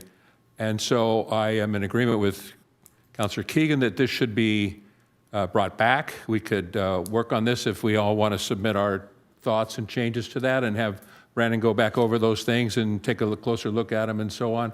The public could also submit your ideas and your changes and so on, and let's put all that back together and redo this and bring it back to us. I think that would be one thing we could do, and I would be in support of a motion for that. And then when we do agree on this, and we are ready to go with this, that we do it in a phased effort, 50-50 over the next 2 years. Thank you. What would be easiest for staff? Would you like to get all the ones that are in question compiled? We can make a motion to approve the rest if there's consensus for a phased-in approach, or just as is, or do it all at once? Are you asking me that? No. Oh. You have a preference? I mean, I'm fine if you want to call them. I'm sorry. If you have your list and you want to go through all of them, I think administratively it's easier for you to line item the ones you want to come back. When we come back, we will highlight and give background on each of those specific items with the assumption that barring any other discoveries, you essentially would approve those as is, with the focus and discussion being on the ones you want highlighted. And you can make a motion on when you want those to phase in. If, assuming you get those back to us quickly, we could agendize it for the 12th, the next meeting. Okay. By all of us submitting them offline, we are in a... Right now, we're going to do them tonight. Mayor, can I speak? Well, I was just going to Well, say that's the why very it's just process of Brandon. doing that. Brandon, are you done? If we're good writing, someone's going to scribe it out. Get a hold of us. Paper napkin, AI, however you want to do it, give All it to us. We'll Mayor Pro we'll Tem. Since I have the lengthiest list, I think so far it's 16. I only have 10, so. I would make a motion, and then the ones that I missed that are yours, you can amend the motion, and so, unless you have a different route. Nope, let's do it. Go slow. All of them are S's. Can we have just clarity? So are you going to provide the ones now that you? Correct. or We are do going it to move, we're offline? moving this item forward. If I could just interject, if we pull one out, we should be specific enough of what it is we're looking for so that we can determine what to do. To just pull them for no reason, that just signifies you're against it, but Might be a lot of I've got notes, but- specific reasons of what I would want staff to look at, and each one of the ones I would want pulled, and I think Let's do it numbers. might be best to go through Let's each do one of those. numbers right now. And the cool thing is we have staff's email and phone number, and we can give our explanation between now and the next meeting. Are we, Mr. Mayor, are we not going to vote on the process of how we're going to do this? We're just going to, we're going to decide to do it that way? Without having an agreement on that? Well, I'm just, again, Maybe there's a majority of us that don't want to do it Mayor, can I now and speak? list these numbers and then approve the rest of them. What's the hurry to approve the balance of them It's and not just when get they the job bring this done back, completely? when to bring this back, there's not going to be 200 items or 154 items that we're going to Mayor, discuss. Mayor, can I have a? Mr. Mayor, quick question. Just point of reference, are they all planning fees? If that's the case, then they're all in one category. No, It could be they're not. just, we pull all planning fees. They're not. No, they're not. Okay. They're not. Just want clarification. I think the council member raised a good point. You should come to a consensus on the process first. Well, I just want to see which ones are out there in question. And if 5 of us agree that 3B is in question, then we should bring that one back, which is the CUP annual review. All right. Majority on each one? He's Mayor, got can I 16. speak? I just want to hear where everyone's mind's at. I have mine highlighted. He's just got his right done. The motion will contain ones that we're going to pull from the list, and the balance will be implemented in over 3 years equally. And so I will be making a motion to approve, and I'll make it now. I'm going to make a motion to approve the fee increases with the exception of a list I will lay out at a later point in my motion. So right now I want to mention that the motion will also approve the ones that are not pulled with increases to occur over a 3-year period that are suggested by staff in their report. So that is my motion, and the items I want to pull out are items number S001, S003, S003B, S004A. Sorry, Councilmember, did you say 003D or B? B as in boy, I'm B as in sorry, boy. I'll go slower. We'll go back to S003B, S004A as in apple, S006, S007, S009, S013, S017, S018, S024, S030, S030A as an apple, S034, S040, and S080. I am willing to take a friendly amendment for any additional items that you'd want me to add to my motion. Ray, do you have any? Councilmember Jackson, do you have any specific ones? I have no specific ones. Okay. Outside of what was mentioned. Councilmember Seaman. I want to be sure that I didn't miss this. Was 003 in there? And 007? Yes. 008? Yeah, no. Okay, I'd like to add 008.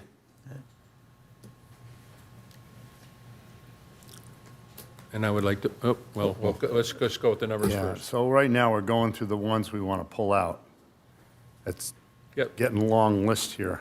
That's what I thought we could. There's 154, Yeah, not we including the could letters, help. so we are Like, shrinking it down just quite a bit. because you're opposed to something, we should come up with what you want to look at, not just you're That's what we're against doing. it, because we could Yeah, just turn around and plan. vote them back in if you're just opposed to it. That's But- what we're doing here. Well, for example, I want to tie them, the CUP and the mural and the special event, tie them into streamlining and get some facts about streamlining to tie them into whether we're going to increase them. But, so I got my list here, I think we covered the COP and the annual monitoring. Can you give the numbers, Please reference the numbers. Yeah. What? The Please numbers, reference the numbers. Read the numbers off. Well, you rattled those numbers off. S07, the mural, include that? That's on already. It's in there. Special events minor, did you pull that one? Number? I believe so. I don't know what the number is. 18. Yes, I pulled it. You pulled that one?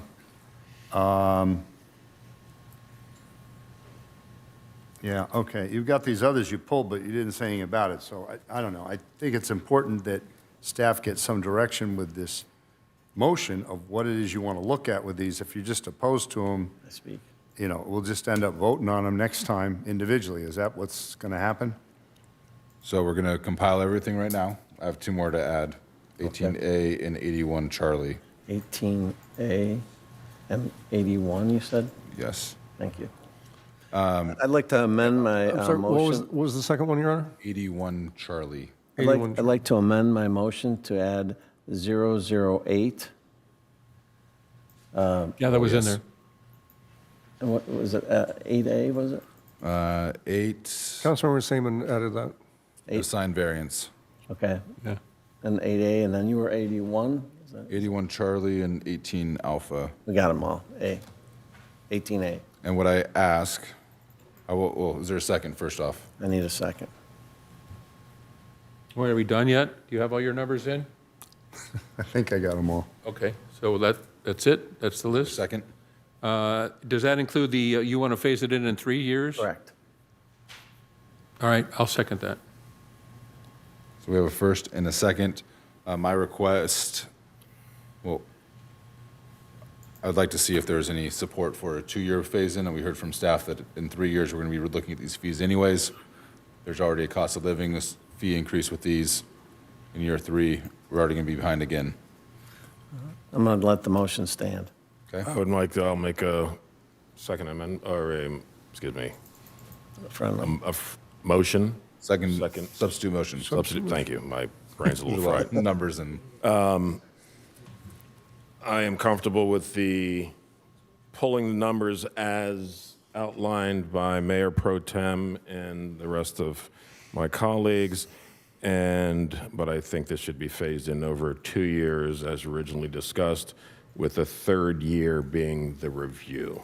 We can't continue to subsidize at the levels that we are. So concur with pulling the individual ones for future consideration and implementing over 2 years. I'll second that for discussion purposes.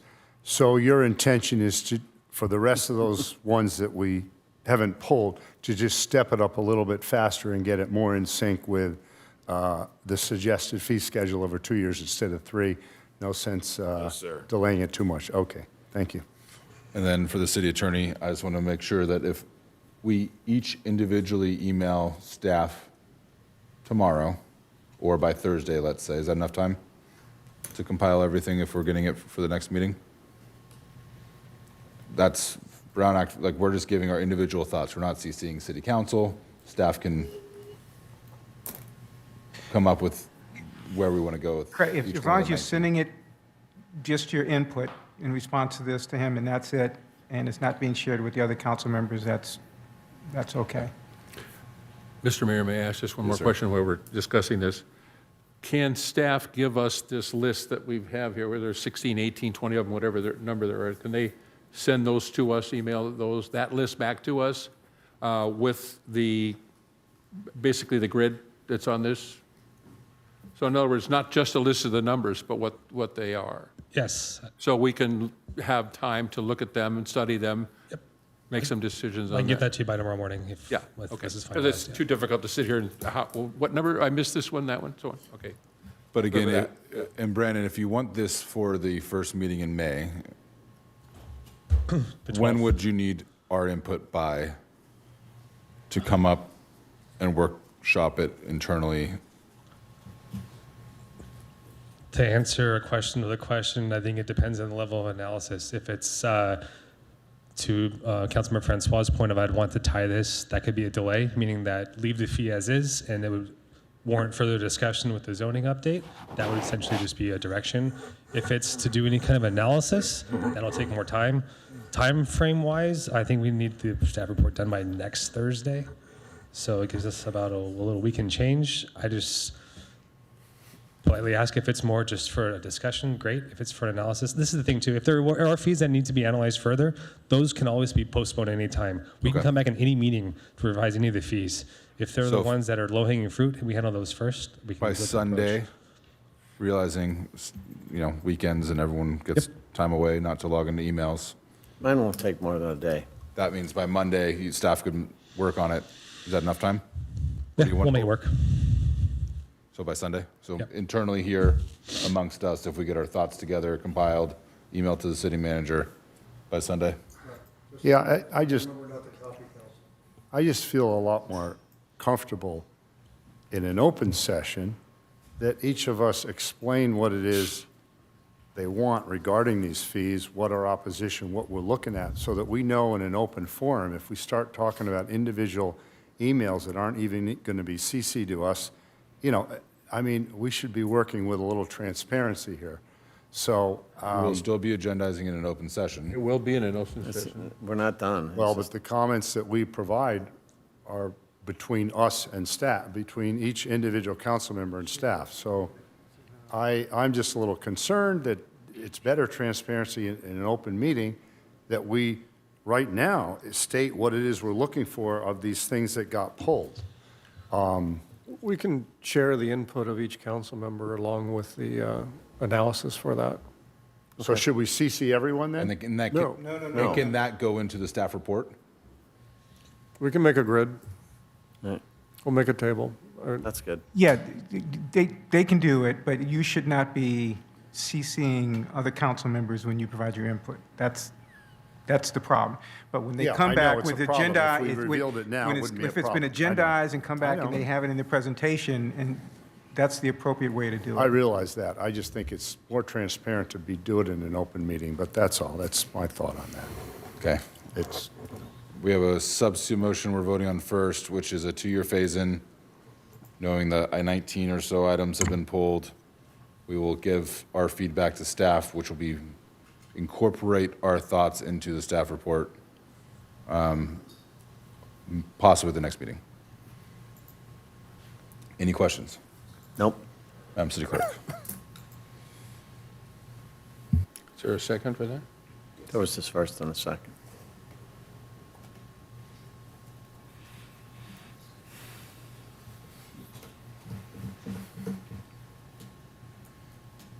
Motion passes 5-1-0 with a no vote by, sorry, can't tell the screen. Councilmember Seaman. Thank you. All right.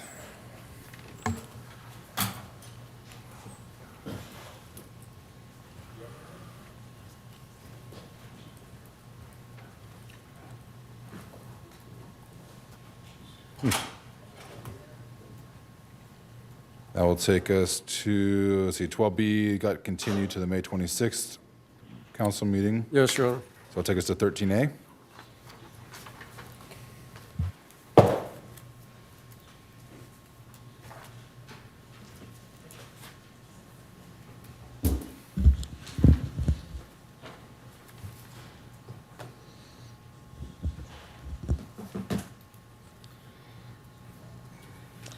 Good evening, Mr. Mayor, Honorable Mayor, council members. Leo Zion from the City Manager's Office here to present the report before you. We're requesting City Council approval for a fallen police officer, Detective Gary Rebstein, for a memorial sign installation at 8th Street and Ardmore. We have a brief presentation for you. All right. On August 4, 2025, City of Torrance formally requested for City of Hermosa Beach's approval for this installation of the memorial sign. Just a bit of background, Detective Epstein was killed in line of duty on December 21st, 1968, near the intersection of 8th and Ardmore Avenue in Hermosa Beach. And Torrance has requested, is committed for the fabrication, installation, and maintenance of the sign and signpost at no cost to the city. Here's the proposed memorial sign before you. The dimensions are about 9 by 36 inches, and it will be mounted on a 9 feet above ground. As you can see, there's a photograph there for you. And this is the location, 8th and Ardmore for you.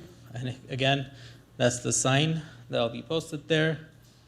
With that, staff is asking for approval for this memorial sign to be placed at 8th and Ardmore.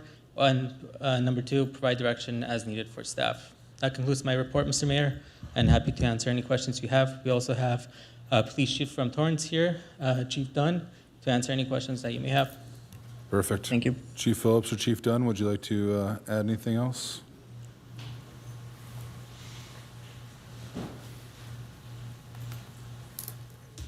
Thank you, Mayor. I'll keep it brief. Just repeating what we've said before, this is a memorial effort by Torrance Police Department to honor one of their fallen officers who was killed in the city of Hermosa Beach.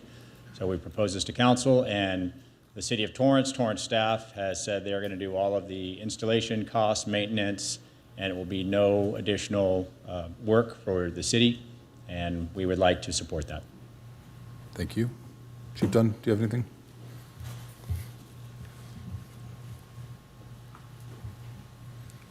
If you have, it's about fees, that'll be at the next meeting.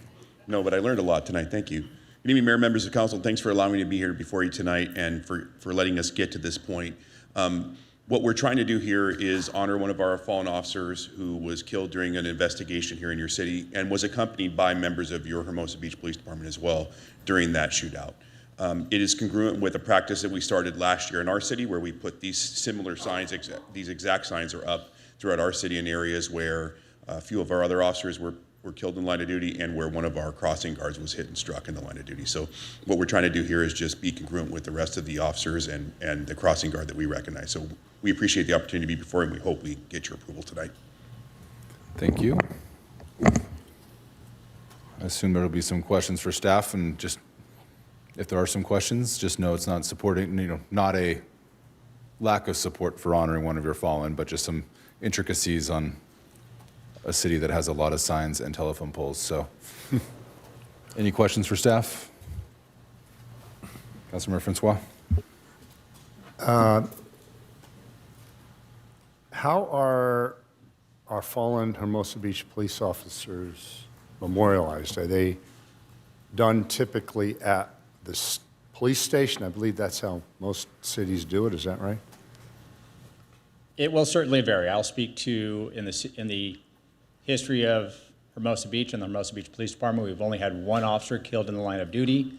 He is honored by a memorial that is placed just outside of the police department, right outside these doors. That's how Hermosa Beach chooses to honor our fallen. Okay.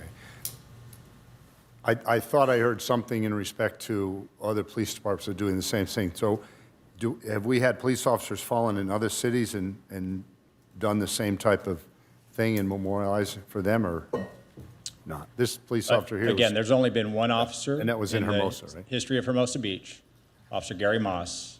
That's the only one, and he's honored with the memorial outside of this room. Okay. Different cities have different ways to honor their fallen. The city of Torrance has chosen to honor their fallen by placing memorial signs near the location where they were killed. Okay. So we haven't done it for Officer Moss at the location where he was. No. Okay. And do you know if the residents were notified nearby that we were considering this near the corner of 8th and Ardmore? To my knowledge, no, there's been no notifications, but that will certainly be done if requested. I think, even if not requested, I think it'll be done. Okay. Thank you. Thank you. I did notice in the staff report, so in the pictures and everything, it's a new pole. Is there another existing pole that they can affix the sign to, or is that how you've been doing all the rest of them, is just a new pole, only that sign on it? It's by the direction of our Public Works Director who reviewed the proposal, and with the direction is they requested for a new pole to be installed, to infringe with the other signs already there. Okay. And in your city, has there been new poles installed, or have they been affixed to existing ones? The ones that we did in our city, sir, they were all affixed to current poles, either street signs or traffic signal poles. Okay, thank you. Councilmember Seymour. Mayor, thank you. Quick question, Leo.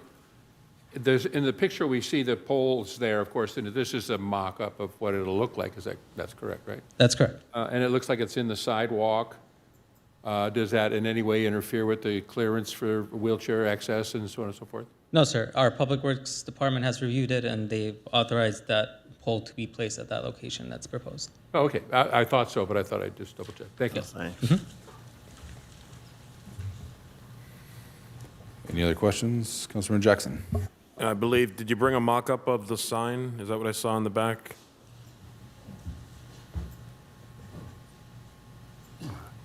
It's a lot bigger. Thank you. It's a beautiful sign. Thank you.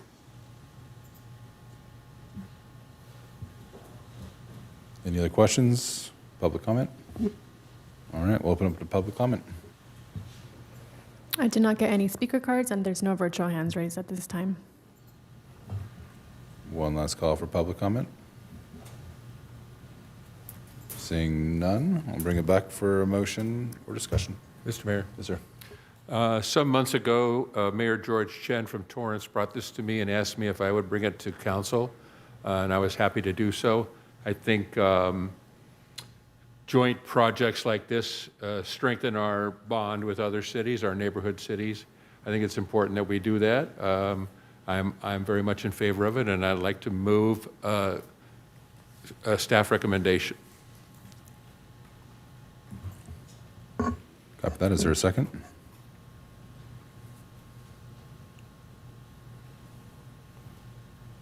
Okay. I will second it for conversation's sake.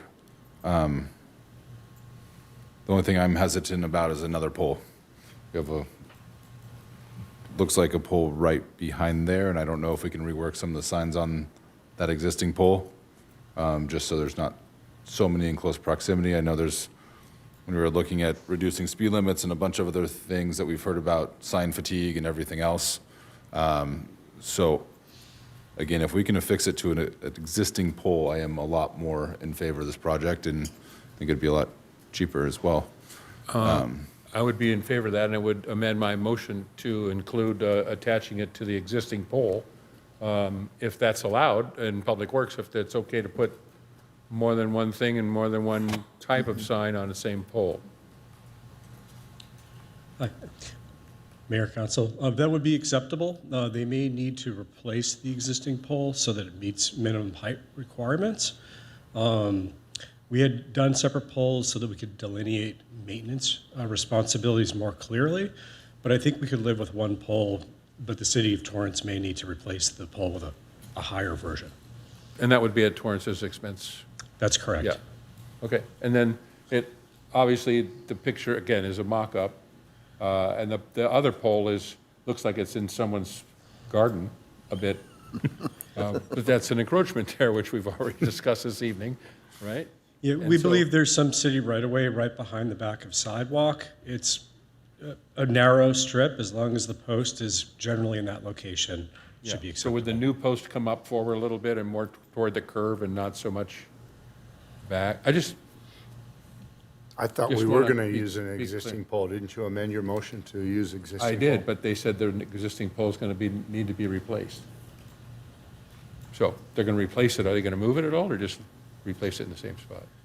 We would likely replace it in kind in the same location. Yeah. Okay. So it's further back a little bit from All the right, side. so I will amend my motion, to include the existing pole, or the new pole in the existing spot. And I'll still second it. All right. Any other conversation, So discussion? the Torrance will pay for the new pole. Yep. And we will put those other signs on the new pole along with this one pole only. Okay. Any other thoughts, questions? Councilman Jackson?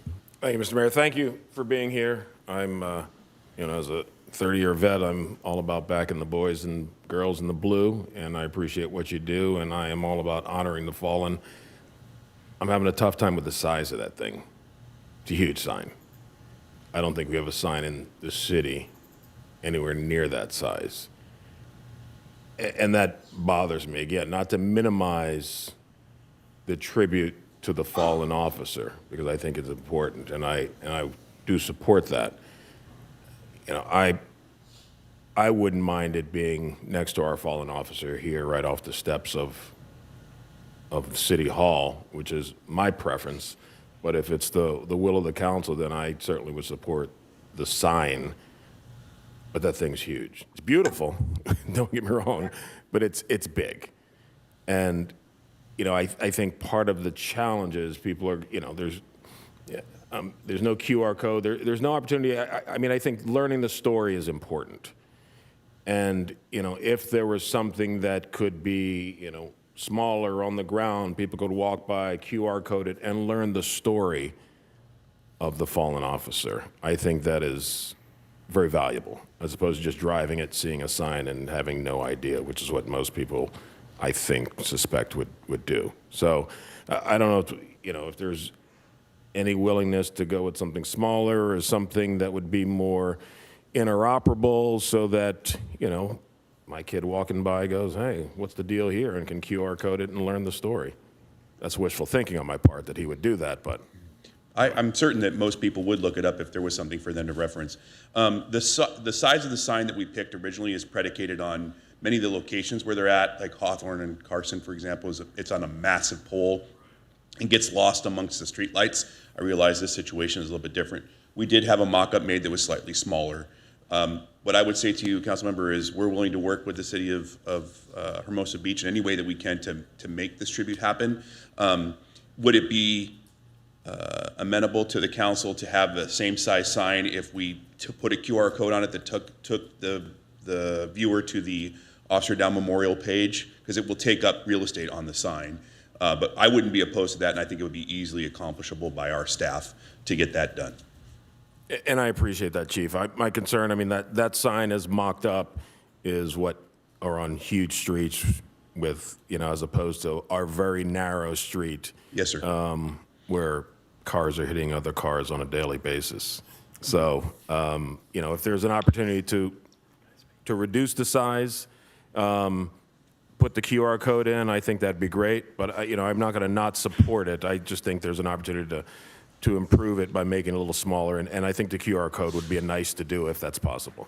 Yes, sir. We do have a smaller version of it that we had made. That was quick. Anticipation of any questions that might come up. So we could go with this size too, and it would be completely appropriate. My only concern with reducing the size and then placing the QR code, it does even get smaller as far as the requisition of the officer. So if it would be possible to use the original size but take up real estate for the QR code, I guess that would be our preference.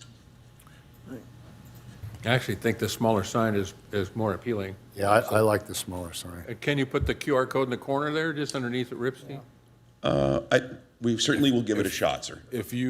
I'm not a sign maker, but I'm assuming we can do something. If you pull out a smartphone and you Google Gary Ripstein, it comes right up. Directs you to Officer Down It does. page. So, Mayor Pro Tem. I'm not for this sign because it's going to just be an item in the city. People are going to wonder why we put it up, and they're going to be confused. And if you lived on the property right there, you're like, sign blight. But it looks like it's going to move forward, and even to my objection. But it should be no bigger than the street sign. That is, it should be no bigger than the street signs in the city, and that should be the maximum, the size of the sign. We have a typical size for a street sign. And people can read everything on them. I haven't had one person say they can't read it. So it shouldn't have any size larger than our street signs that are currently up all over the city. That's my suggestion. Thank you for that. Any other comments? Clear direction? You going to amend the motion to make it smaller? Yes, I will. Okay. All right. I will amend the motion to the smaller sign. All right. Madam City Clerk, any other comments? Thank you.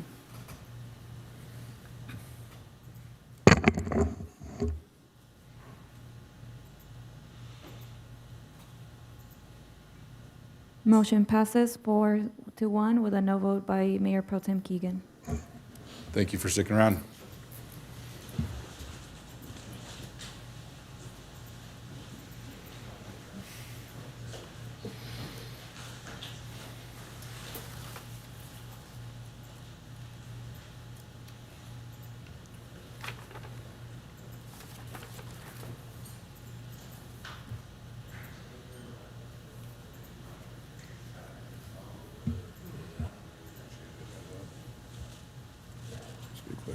All right, Tyler.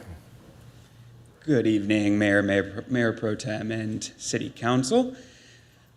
Today we are talking about Teamsters and their scheduling for the community service officers and police service officers within the police department.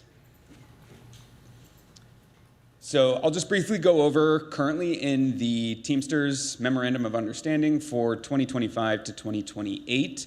We have a current shift change schedule that is different from the sworn police officers that we have within the police department.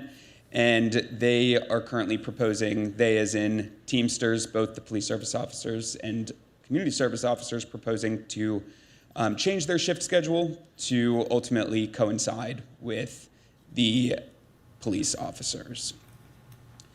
So the current shift change schedule was negotiated in 2025 for the 2025 to 2028 MOU in Article 28.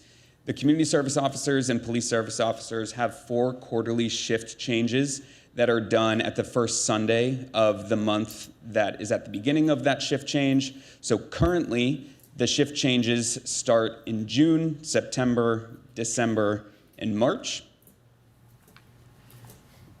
And to give you some background, the Community Services Division reached out, or the police management reached out to the Community Services Division to ultimately ask them to change their shift schedules to coincide with the police officers. And Teamsters then contacted Human Resources in January to make that change, but rather than just a handshake, so to speak, to wait until the next negotiations, they had asked Human Resources to come to City Council for approval and create a side letter to officially make the change of that new shift schedule. And so upon further review of the MOU, it appears that the police service officers were also on that different shift change schedule. So Human Resources reached out to the police service officers to determine if they were willing to make that change as well, which they were. So the proposed shift changes that would then coincide with the sworn police officers would change Article 28 to have the following shift change schedule starting on the months of January, April, July, and October. All additional language that's within Article 28 would stay the exact same. The only thing that would change are the months. And then as of right now, since the next shift change would be July, the police service officers and community service officers agreed to extend their current shifts and then make their changes in July, which should have been changed in June on their current schedule. So they are aware that they're not changing until a month after they would have with this current schedule if this is approved by City Council. There's currently no fiscal impact for this, and so our recommendation, staff's recommendation, is for City Council to approve the proposed quarterly shift change schedule to align with the rest of the police department and to revise Article 28 of the General and Supervisory Teamsters Memorandum of Understanding to reflect the new proposed shift change schedule. And I am open for questions. Great report. Any questions? Madam City Clerk, public comment?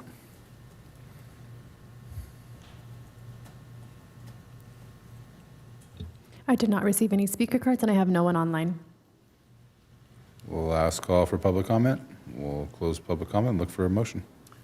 I'll make a motion to approve the adoption of the side letter to the MOU. Second. Comments? Madam City Clerk? Actually, we're going to make it easier. All in favor, say aye. Aye. Aye. Aye. Any opposed? Motion passes 5-0. Thank you. Thank you. Your Honor, my bad. If we could go back to clarify that 12A, the public hearing is continued, so we don't have to re-notify that because we might not have enough time to renotice it as a public hearing, since we're going to carry it over to the next meeting? Oh, did I introduce or? I didn't hear that you were continuing it, so I just want to make sure that was the case. So do we need to amend the motion? We should just take a motion for Okay. it. Okay. Yeah, motion to continue. So now that we're done with 13B, just looking for a motion to continue 12B. 12A. Obey. I'll make a motion. 12B would be, I was going to hit 12B next. We need you to open the public hearing for that and then continue it. Oh, I see, 12A. That's part of the original motion. Okay. Just want to make sure it was. So we need to continue it to May 12th. May 12th. Definite date. Definite date. Yeah. So 12A continued to May 12th. The public hearing continued to May 12th. I'll second that from Mr. Mayor. But it's only continued for those items we chose. No? Yeah. And the balance that we approved. So that's considered continued even though we passed Well, most of those already? I'd consider it approval in concept. Right, it's continued because you didn't complete it. You pulled some items off of that, and so it is a I thought we continuation. approved the others, so. Correct, but we And then we continued it knowing that continued we it have for the other 19. ones that you pulled out, so you got to But I don't know if close the the loop term on those. continued was in that So we're motion. continuing it for those specific items. Correct, Correct. correct. But the others we already passed, we're done with. There'll be a second read Right. for any of There'll this. be a second reading. That won't be a public hearing, that'll be the second reading. Will still be a second read and we can, okay. So there's a motion and a second. Everything was done, it was just the word continue until May 12th. Right. Madam City Clerk, all in favor say aye. Aye. Aye. Any opposed? Motion passes 5-0. And then, Your Honor, 12B, if you can open the public hearing there, take any public comment, and then continue that. Copy that. So I'm going to open the public hearing for the ordinance for introduction, amending section 3.12, purchasing in the Hermosa Beach Municipal Code. There's no staff report, but we will open up for public comment. I did not receive any speaker cards, and I have no virtual hands raised online. And that would be continued to May 26th, Your Honor. Perfect. Close public comment. Look for a motion to continue the public hearing to May 26, 2026. So moved. Is there a second? Second. All in favor, say aye. Aye. Aye. Opposed? Thank you, Your Honor. Thank you. Mr. Mayor, Yes, sir. could we have a motion to direct staff to turn the air conditioning off in here? You're out of order. I'm never cold, and I'm freezing in here, so I would imagine it's pretty cold for everybody. Is it possible to turn it down at all? When they turn it off, it gets too hot in here. When you hear about Little Well, League, let's it's just going to take a warm up. shot though. at I it, mean, we okay? did Right it now before it's when it was, freezing. yeah, we never seem to get it right, huh? Joe, you want to come up for 13C? When Mamber gets up to speak, it's going Point to of warm order, up. right? Yeah. Warm up on that walk over here. All right, Mayor, Council, Okay, the item before you tonight is consideration of a memorandum of understanding between the city and Hermosa Beach Little League to make improvements at Clark Field. Staff did receive a formal request in June for what Little League has advanced as a fully self-funded project that would advance potentially through an MOU.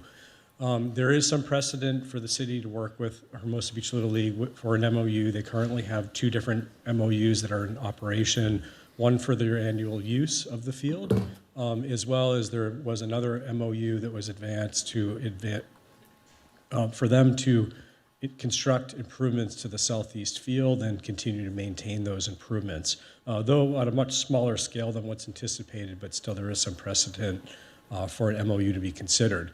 Hermosa Beach Little League, their primary concerns are that Clark Field can really just be a difficult place to watch a game. I have a photo up here on the left that shows the backstop, and I think some of the challenges with it is there's a lot of horizontal and vertical braces that obstruct some of your views. The main bleachers are located fairly far away from the field. You only have that small stand that's right behind it, and so seating can be a little bit difficult. Are kind of some of the main issues that are there, and just some redundancies in the fencing systems that are out there. Meanwhile, the service road that runs along, or the loop road, the asphalt is in older, deteriorating condition. We don't have very good drainage out there, and really just leads to a more uninviting environment for guests and visitors to Clark Field. So the proposal that they have recommended is a variety of different improvements. This is a picture of the field. The north diamond is on the top left, so north is to the top. They're looking at installing a new turf infield.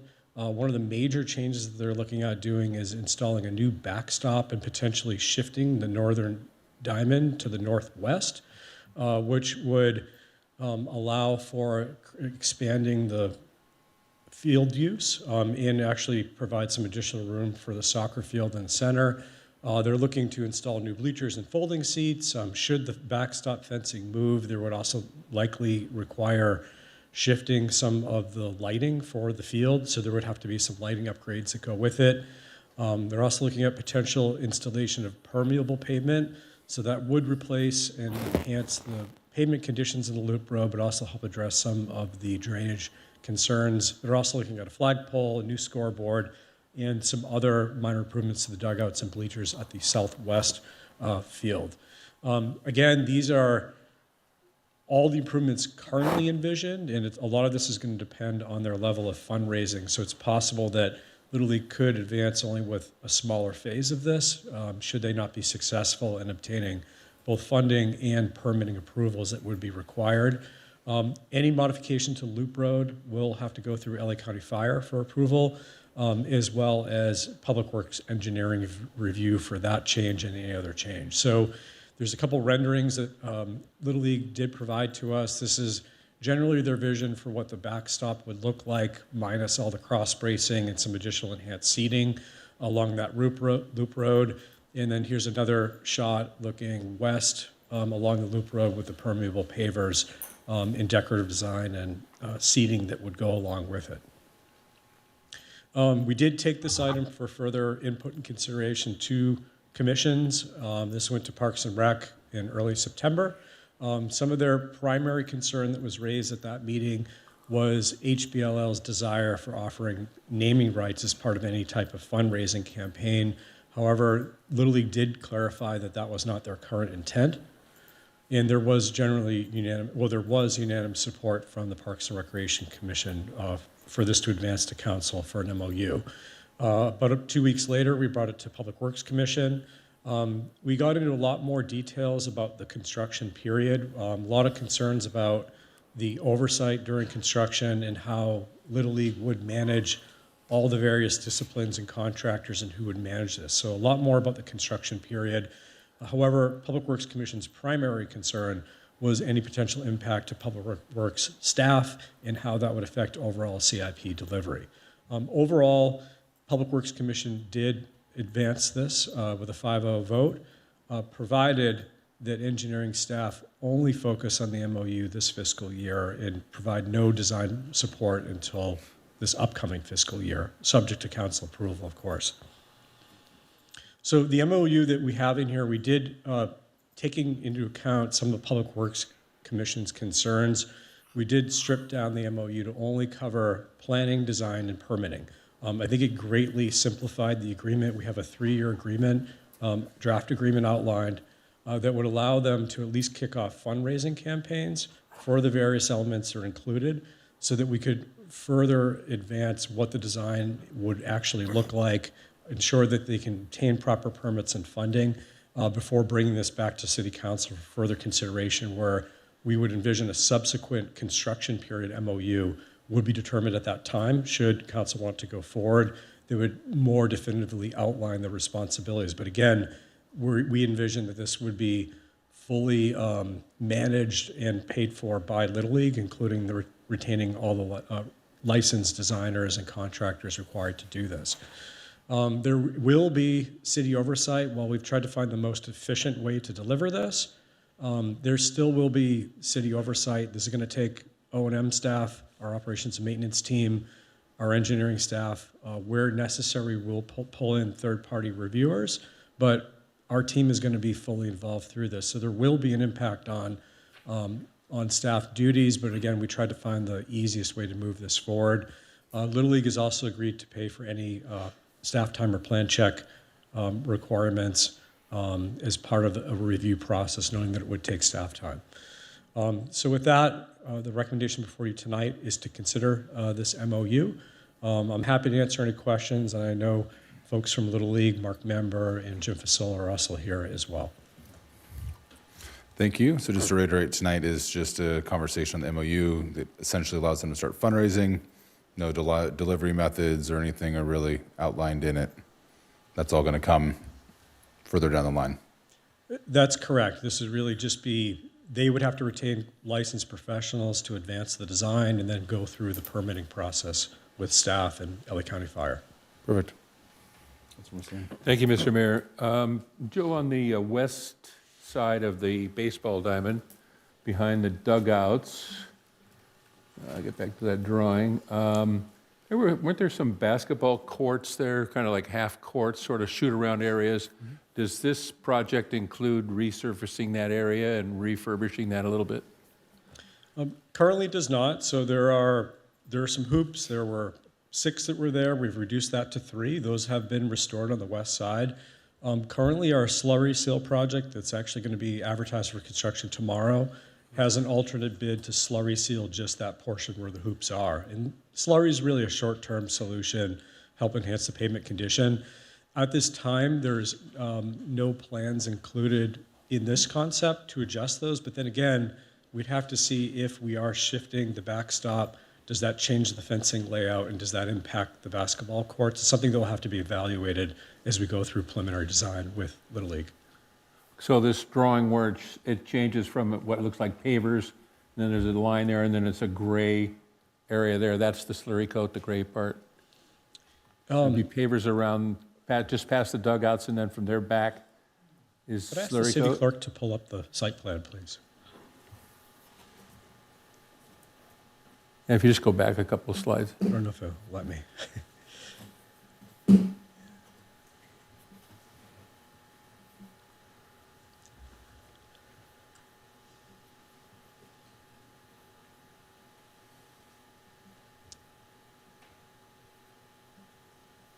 More?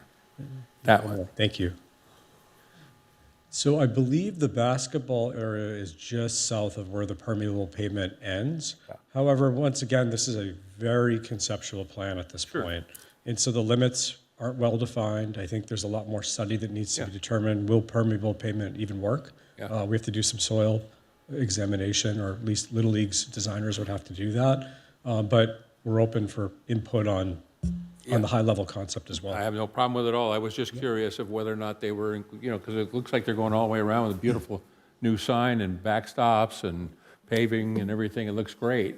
I was just curious as to whether or not they were going to incorporate that basketball part. So, all right, thank you. Thanks. Any other questions? Public comment?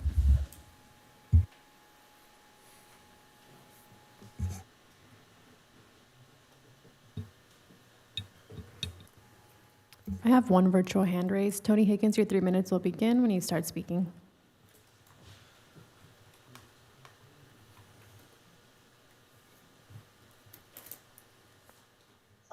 Good evening. I want to be clear. I have absolutely no problem with subsidizing um, uh, the costs for the Little League.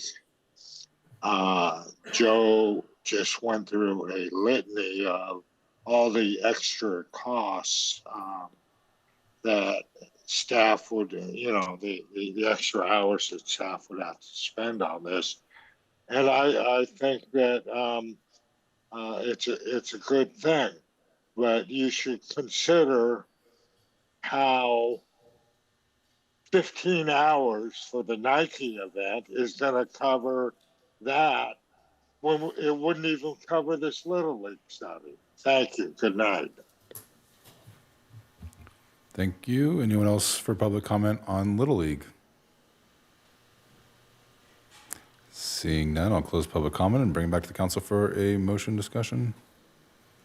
Councilmember Jackson. Thank you. Happy to kick it off. Happy to support the staff recommendation. Nice to see you two amazing civic-minded individuals here tonight. For those who don't know, these gentlemen, as well as the other folks who run Little League, do an amazing amount of work for the love of the game and for the love of the community. And when you've got a guy like Dunham Stewart, whose kids have been gone for 20 years, and he is still knee-deep out there raking the dirt and pulling weeds and doing all the things to make that experience great for those kids who are out there. What do we have, 500, 700 kids with this year, 550 or 575 in our small town, a record, and every year it just continues to grow. So I'm blown away. There's no doubt in my mind that you'll raise the revenue. If there's a revenue shortfall, that's something we can certainly come back and talk about, because it's, that is obviously a community benefit, whatever you do there. And I appreciate the fact that you guys are grabbing the bull by the horns, understanding our staff limitations right now, and you are doing the lion's share of the work to bring this project to fruition. So thank you. I'm just blown away by your commitment to Little League and to our community. So big tip of the hat to you and the rest of your team. And I would move to staff recommendations, sir. Is there a second? Second it. Councilmember Jackson, Councilmember Seaman with the first and second. Any other conversation, discussion? All in favor, say aye. Aye. Aye. Opposed? Motion carries. Thank you. Thank you. Thank you guys. And just kudos to staff for, again, Parks and Rec Commission got a crack at it, and then Public Works Commission got a crack at it, so it took a little bit longer to get here, but excited to get the fundraising started.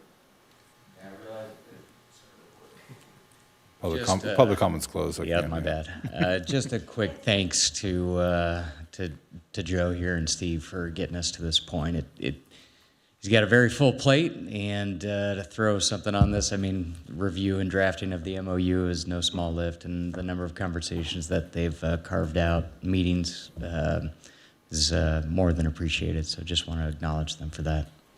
Thanks, Mark. Yep. Yeah, he's still West vacant. This might buy him a few more years. Still a mosquito guy, right there? I was going to say, this might buy him a few more years in West Basin, or whatever it is, West Vector. All right. Doug, are you next?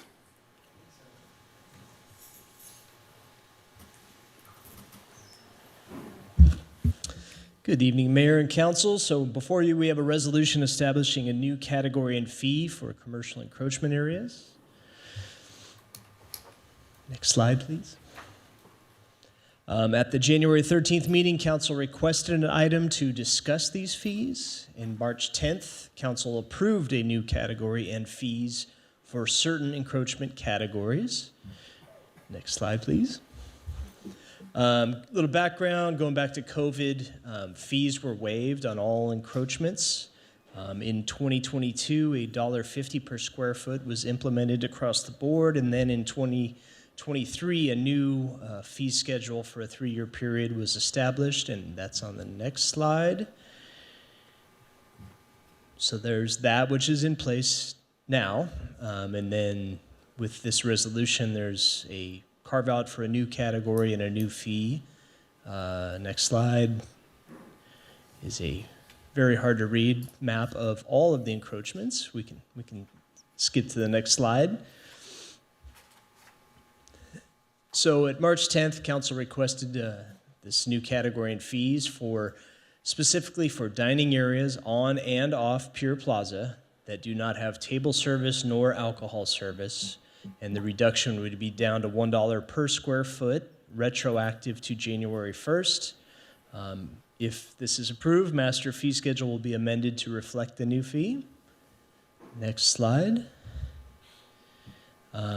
Just for comparison, Manhattan Beach charges $4 per square foot for commercial encroachments, and Redondo charges between $1 and $2. The city, our city, collects approximately $200,000 per quarter in encroachment fees. This new category will result in a reduction of about $40,000 a year. Staff recommends council adopt the resolution. Thanks, Doug. And with that, I'm here for questions. You have a question. This is for commercial encroachments, correct? Yes. Okay. One of the businesses, not that we're picking business and losers, is zoned R3, so. Right.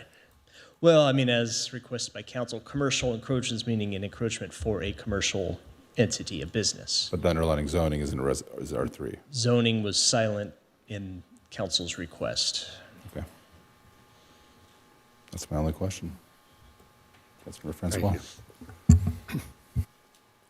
So when we discussed this and voted on it at the last council meeting, it's my understanding it was commercial encroachment and didn't apply to something that was zoned residential. But now I guess you've looked in it further and realized that we didn't make that differentiation, and therefore it applies to everything, even if it's zoned residential. Yeah, as was communicated. When they originally passed the fees, that was in 2022, correct? The current fees was 2023. 23, but then prior to that, they passed them in 22. Right, and prior to COVID, there were fees that have been placed for much But back longer. then, they never applied to commercial encroachment on a residential zone property. Or it never specified, is that what the? Yeah, it was criteria never we're following? specified. It was basically if you're a business using public right-of-way, you paid an encroachment fee. So it never specified, so therefore, as I understand it, the city never went and billed a commercial activity in a residential zone property, correct? Never, so therefore, that business never was aware that they were ever subjected to this fee. Well, for the specific business affected by this, that's correct. But as far as the history Well, of this that, is the yeah. only one, I believe, that Right. is a commercial activity in a residentially zoned property. So. Yeah, that we're aware of, yes. Yeah, so essentially, we never billed them, they never knew there was a fee that was applied, and we didn't realize it when we passed it, and now we're in a situation where if we need to make some corrections to that. I just want to clarify that that's basically where we're at here. Yeah, okay, thank you. Anyone else? Madam City Clerk, public comment, please. Thanks, Doug. No problem. First, we have Betty G.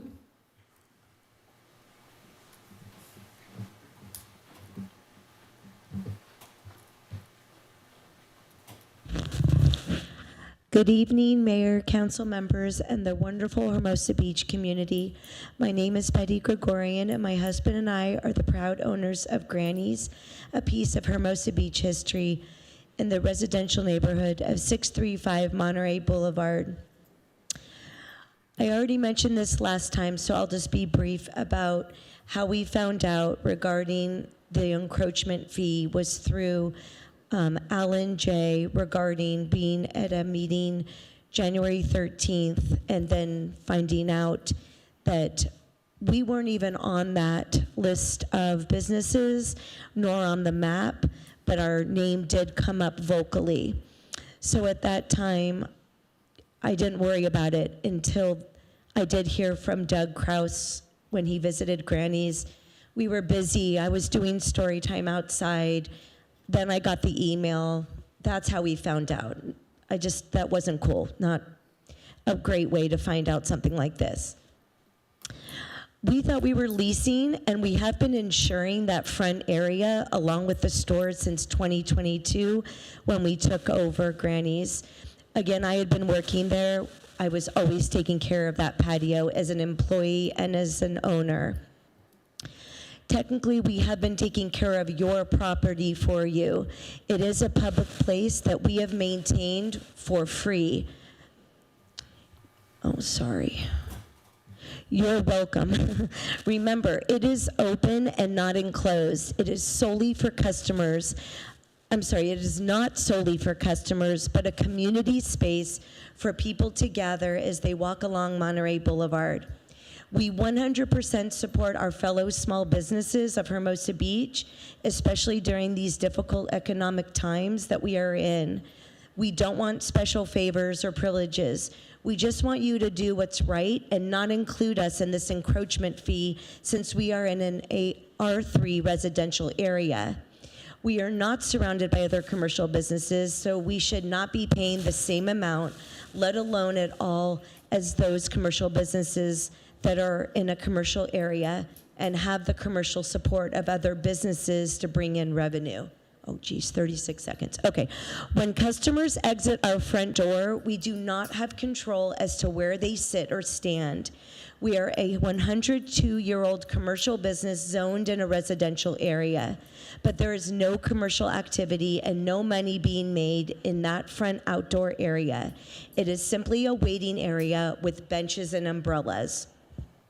It is a place to wait and relax, a place for neighbors and friends to bump into each other and get caught up on the latest in Little League or school activities.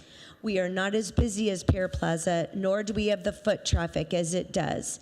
Our primary customer base is our wonderful neighbors, some of who have donated time away from their families to help and support us in this cause by creating and assisting us with the petitions and being here this evening.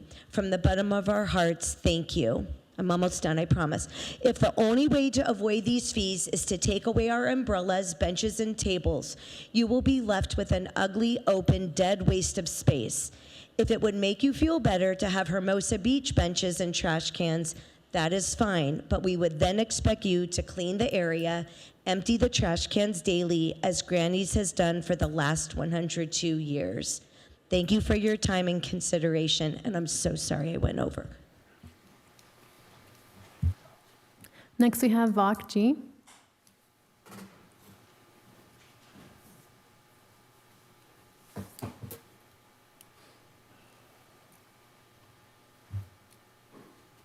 Good evening, Mayor, Council, and staff. Thank you for your time, and I know you guys got a lot on your plate. This little town is very special, and there's a lot going on. You know, we've owned Granny's for almost 5 years now. We learned about this situation. I mean, the support that we got from everybody was amazing. Like we got almost I think total almost 900 signatures.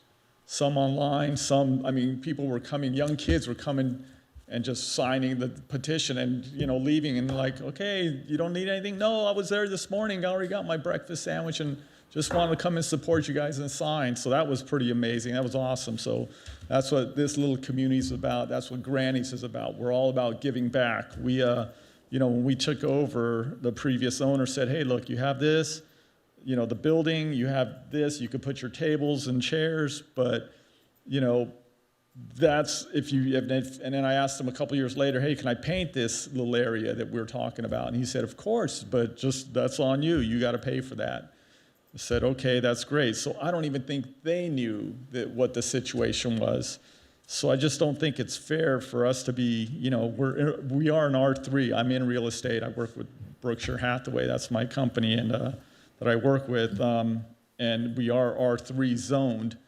So, that's a residential area. We're surrounded by just neighbors, homes, apartments, and that's where we get our support from. That's where we get our business from, is our local neighbors, our community, which we support and we love, and they support us. Betty, she taught for 25 years, and she does story time on Thursdays, for the kids. I have a customer that walks 5 miles with his dog, and he sits down and sometimes he'll get a small cup of coffee for $2 and he'll sit there for 2 hours. I feed Ditto, I give Ditto his dog treats, give him a little water bowl, and they'll sit there for like an hour and a half, 2 hours. He's an older gentleman, and then he'll walk, when he's done, he says goodbye and he walks off with his dog, with Ditto, and that's what it is. It's a community that we're building and we have built. And, let's hope, we can keep it going for another 102 years. But, to be hit with these fees, that's tough for small business. I've been up since 5 o'clock this morning. So that's when my day starts, My voice is, I'm tired, as you guys are. You guys work, just as hard as anybody else. You have to sit here and listen to people and, delegate and make things work. And that's just kind of what we're doing with our little business. And gosh, there's a lot to say, but you guys kind of know where we're coming from. We come from the heart, and we were hard workers, and we want to give back to the community as much as we can, and we do it. We do give back to the community as much as we can, and it just hurts to have to go through what we're going through. So if you guys can take that into consideration, please, we appreciate you. Thank you. Do you guys want the petition stuff? Yes. Yeah, I can leave them? Perfect. Just pass it to the city clerk. And then the ones online, I don't know how we get those to you, but we can figure it out. Okay. I emailed the digital petition. Guys, thank you. We appreciate you guys. Thanks, Bach.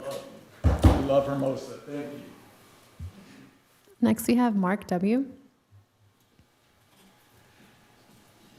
Yes, my name is Mark Warshaw. I'm a 41-year resident and business owner here in Hermosa Beach. My wife and I are attorneys.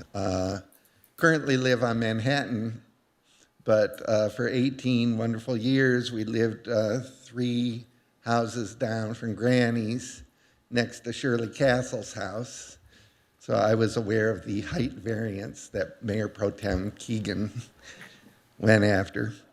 Anyway, I'm getting the impression that you folks realize that this is a unique situation.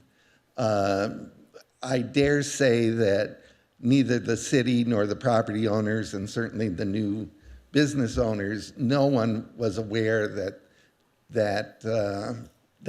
patio in front of the store was city property. And it was, for 102 years, it's been in front of that store, and the Granny's has taken care of it.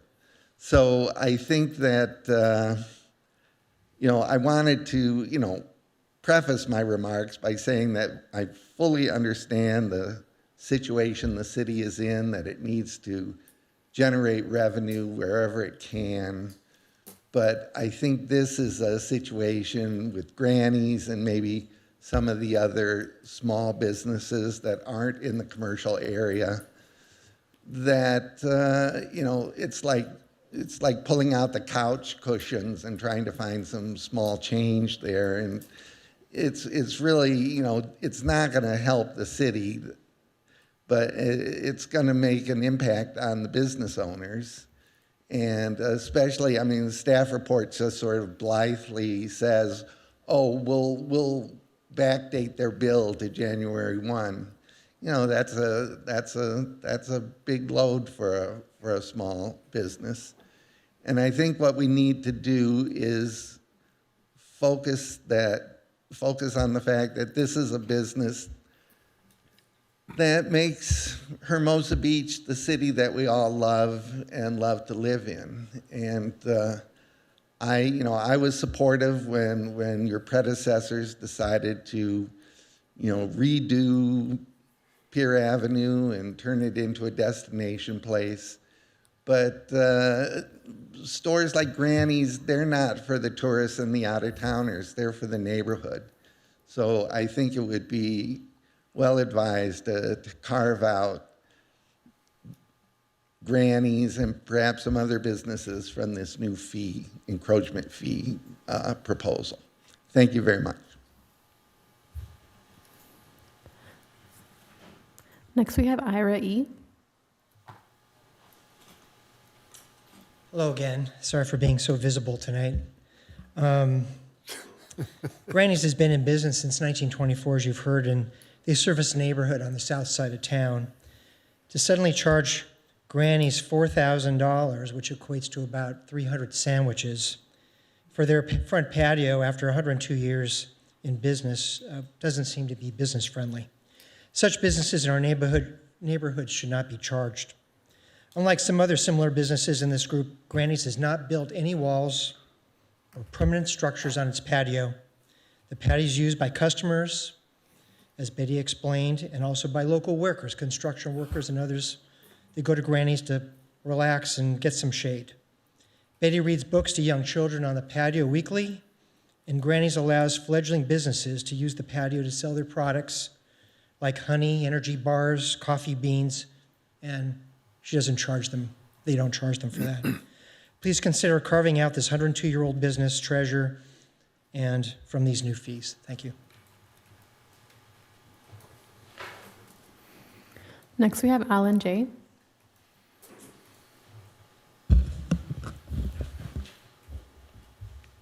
I'm going to take this a little further and piggyback off my comments earlier regarding the discovery. Maybe this was just new to me. A lot of people that I mentioned about the significant amount of public lands being used exclusively for private use, which frankly I would consider all of the businesses along Pier, which are not included in this category, to have walled off public lands for their exclusive private use. If I went down to the Pier and attempt to sit at Palmia, they're not just going to allow me to walk up and sit at their property. I have, however, on multiple occasions, walked up to Mickey's and sat at those tables without ordering anything. I have gone and sat at the benches at Granny's. I have a friend who lives across the street. I have sat at those benches without purchasing anything at that business. These are spaces that are public lands that are open to public use without any requirement that we engage in business there. And so I'm more swayed by the idea of us charging people who are excluding public individuals from the land that is public land, which would, of course, again, involve us charging all the private landowners more for their use of that property. But I think this is a unique case, and I can't recall what the ones are outside of Mickey's, Granny's, and the Green Store, but all three of those businesses make available for public use, and as far as I have experienced, do not require you to patronize their business to use that land. And so I think all of those businesses should not be charged fees. So my proposition would be that we adopt a resolution establishing this new category, and the fee for that category should be 1 cent. We should give them a license to use that. That will require that they take care of it. They insure it as part of their insurance policies. That would be the consideration given. Maybe it has to be more than $1. Maybe the city attorney can speak to that. $10 a year. That way we can give them a proper license for this land, but they're not incurring this additional fee where, again, this is property open for public use in my full experience. So that would be my proposal. Thank you.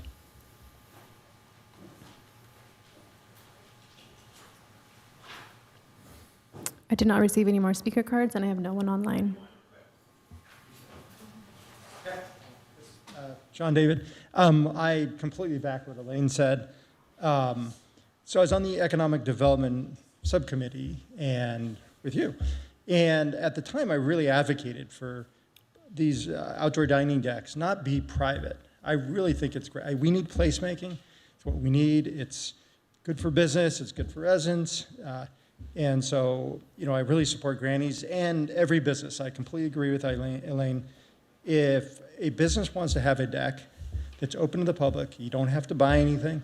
It's a gift. It's a gift to us, and they're maintaining it. So I just want to support that we do some kind of amendment or whatever we have to do so that there are no fees for businesses that have public space.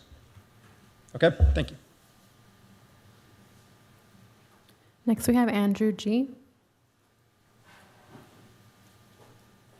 Good evening, Mayor, Mayor Pro Tem, and City Council. I wasn't sure if you would read my handwriting that I could chicken scratched on there, but if I'm understanding this right, because this is all something new that I've been learning as I talked to Betty the other day, this seems like something that was brought up in January, this new program or encroachment, and then the city made a mistake and said, oh, we need to include these other businesses after this was already discussed and thought about. And then they said, let's just sneak the R3s in, including Granny's. This is just me trying to understand this. It just seems like shady business.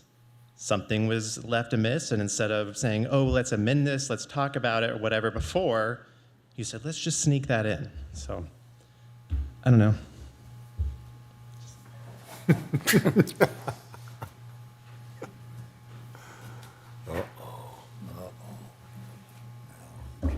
I'm so proud, Laura Pena, I'm so proud of what the owners of Granny's have done. They are a treasure, and I am here to fully support them. And I even like Elaine's idea, because I think it could address some of the insurance concerns that you guys should have. And I do agree with John. This is an example of placemaking in the highest form. So I really do support it. And I also just want you to know, this is why we need to be careful when we make these policies, that we can have unintended consequences. I don't believe anybody wanted to use their encroachment as anything nefarious. This was just an unintended consequence. I just want you to remember that behind every single business, behind every application, behind every fee that you guys charge is a real person taking real risk in the city.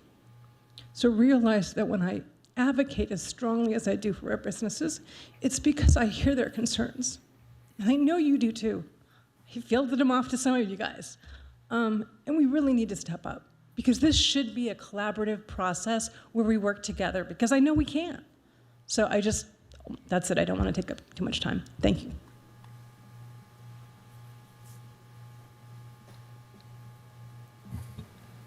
I did not receive any more speaker cards, and I have no one online. Perfect. I will close public comment. Mr. Mayor. Yes, sir. Doesn't matter. Oh, okay. Thank you, community. Thank you to all the speakers. Obviously, thank you to the great owners of Granny's. You are community treasures. You know, I put Granny's sort of up there with Hermosa Beach Little League in terms of community impact. I do agree with one of the speakers. I think this was an unintended consequence. I think we were looking at commercial encroachments in commercial zones. That was the focus of the discussion and what we adopted a few months ago. And I am happy approving staff recommendation with the exception of commercial establishment in residential zones. I'll second that.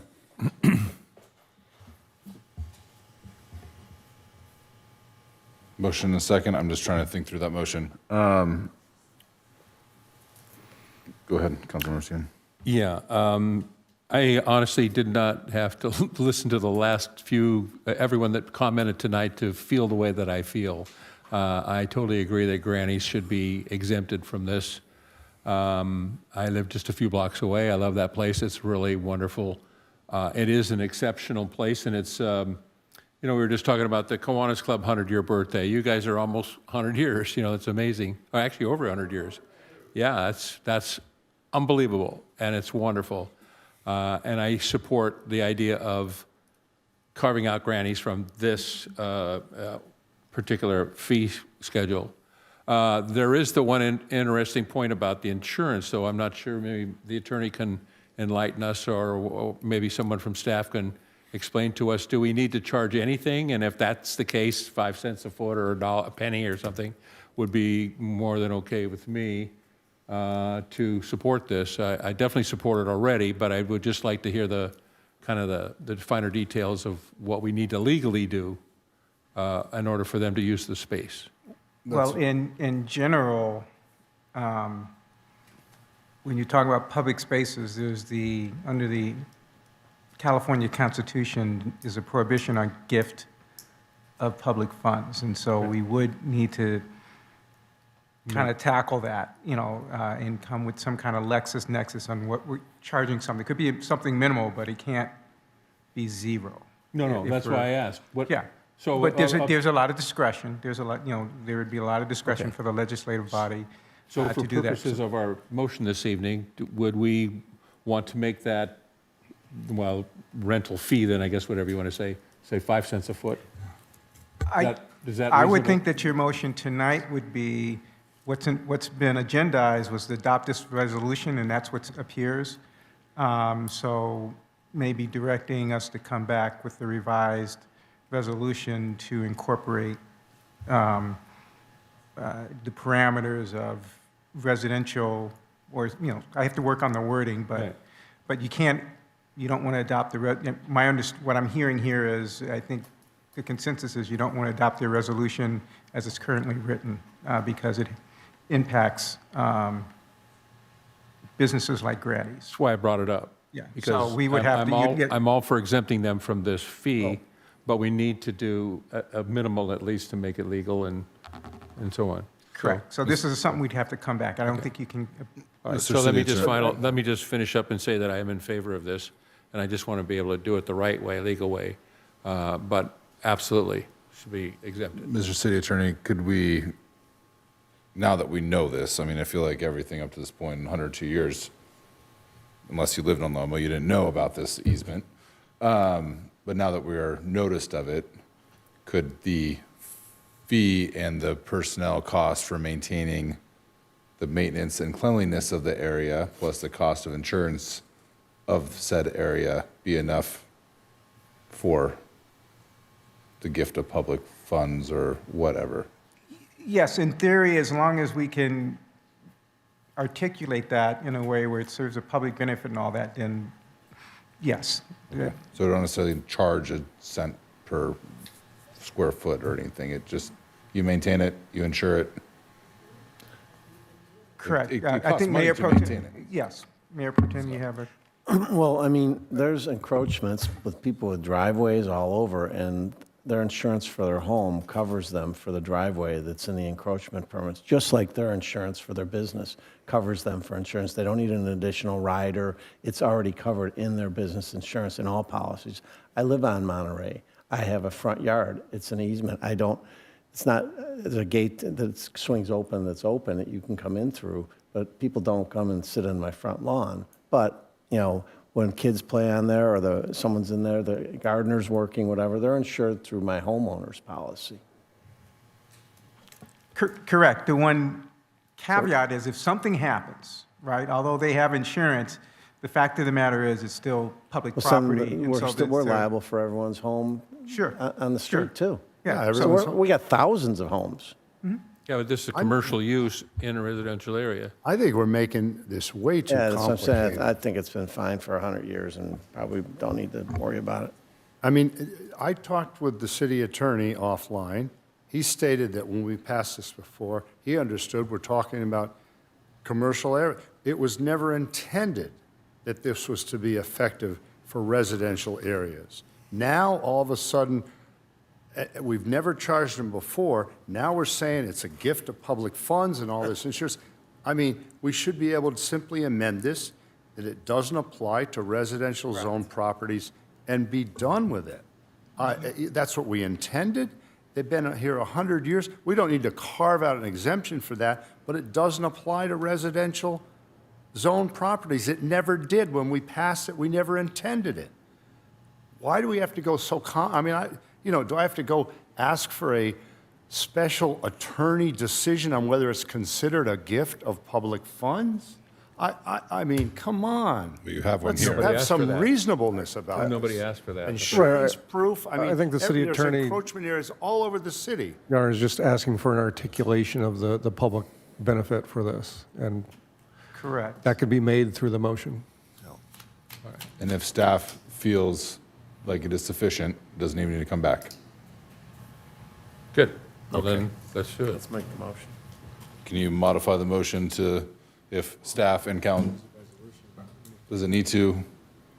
I think the motion Yeah, stands. that's correct. We will have to change the resolution since you're changing the language.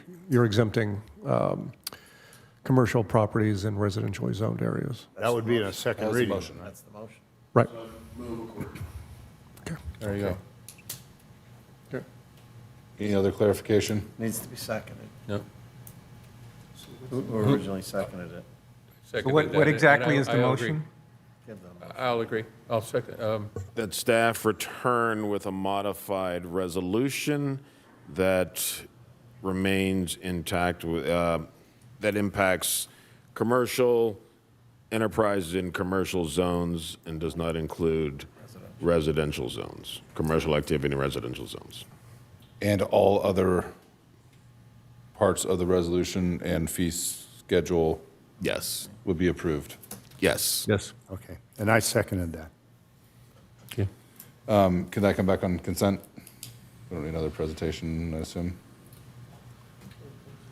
Yes, please. Thank you. I think we can make that happen, yes. I appreciate that. All right. Thank you, Lord. All right. All in favor, say aye. Aye. Aye. Opposed? Motion carries. You guys don't want to stick around for vehicle outfitting?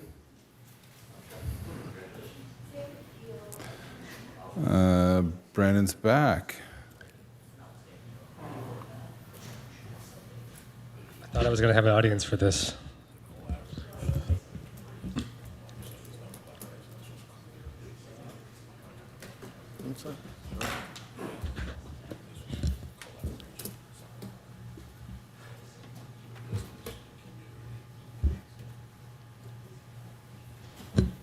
Good. So I'll be brief. This item is to grant contract authority for outfitting services. I'll give you a quick background of what we currently do now and what this item is being authorized for us to do. So right now, every time we purchase a new police vehicle or replace one, we have to outfit it with lights, sirens, bars, and equipment inside. Currently, right now, we utilize one vendor, which is RCC, South Bay Regional Communications. They also provide services for Culver City, Manhattan Beach, Gardena, and a few other cities. There's a long queue, there's a long line. If we wanted to have a vehicle outfitted now, there's been multiple month delays. What this means is that there's cars at a service, police officers can't respond to calls with their proper equipment. We need to explore other options. So one approach has been to, as we replace and upfit vehicles, going out on one-off contracts with vendors. A typical outfitting costs upwards of $50,000, which requires us to do a full bid. So historically, what we've had to do is wait in line at RCC for replacement or go out and look for a formal contract, do a formal bid on a ones and twosy approach. So what this approach is being more cost efficient or more time efficient with staff time is we did an RFQ for outfitting services, reached out and 4 vendors responded, 3 qualified. And what we're trying to do now is have a new approach where we're providing a bench of consultants or contractors. So just to give you a breakdown of what this item is doing, it's authorizing the contract authority. It's not appropriating any funds. Just a quick backstory of how we appropriate funds for outfitting. Each year during the budget cycle, we come forward with a recommendation list of vehicles to be replaced in that fiscal year for council consideration and council approval. Part of that would be an allocation for upfitting services. So what this item is asking for is council authorization to allow the city manager to enter in the contract, 5-year contract with each of these vendors for $1 million each. So the amount, let me give you a quick breakdown. Each upfitting costs about $50,000. We could do up to a couple of outfittings a year. What this is doing is giving each vendor roughly a $200,000 allocation each year. That would allow them at most, if they all did all of the outfitting for one vendor. This is just giving a ceiling so we don't have to come back to council for additional authority. It gives us a bench to pull from. This contract model is similar for contracts you've done with Public Works and Community Development. authorizing a bench of contractors that we can use as needed. Again, so this is just authorizing the contract authority. And again, we'll be coming to you shortly with our planned slate of fleet replacement requests through the budget cycle.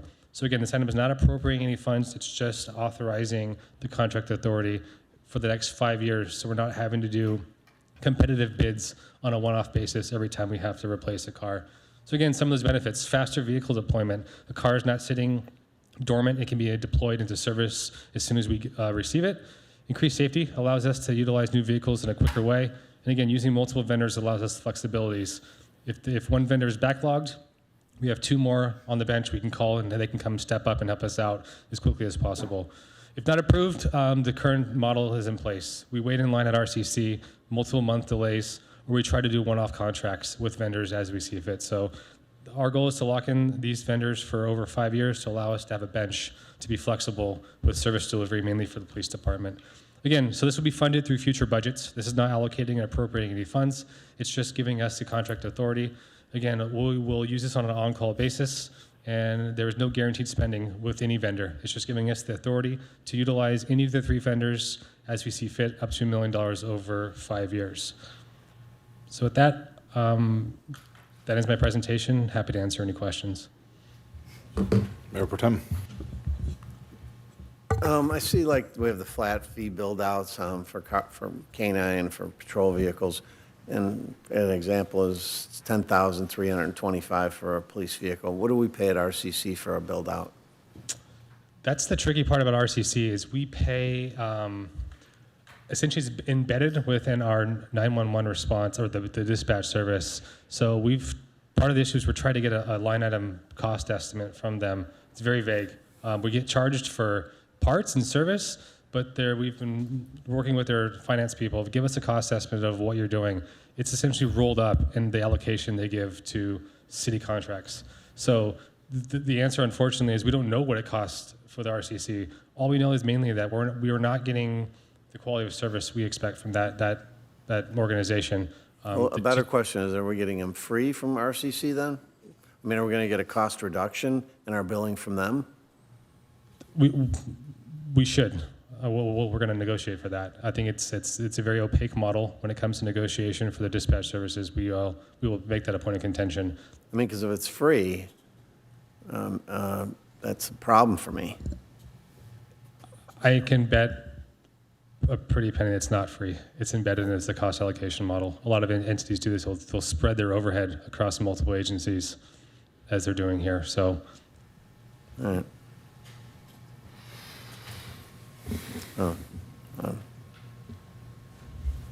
Anyone else got a question? That's what was Councilmember Francois. Thank you, Mr. Mayor. Are we saving money by doing it this way?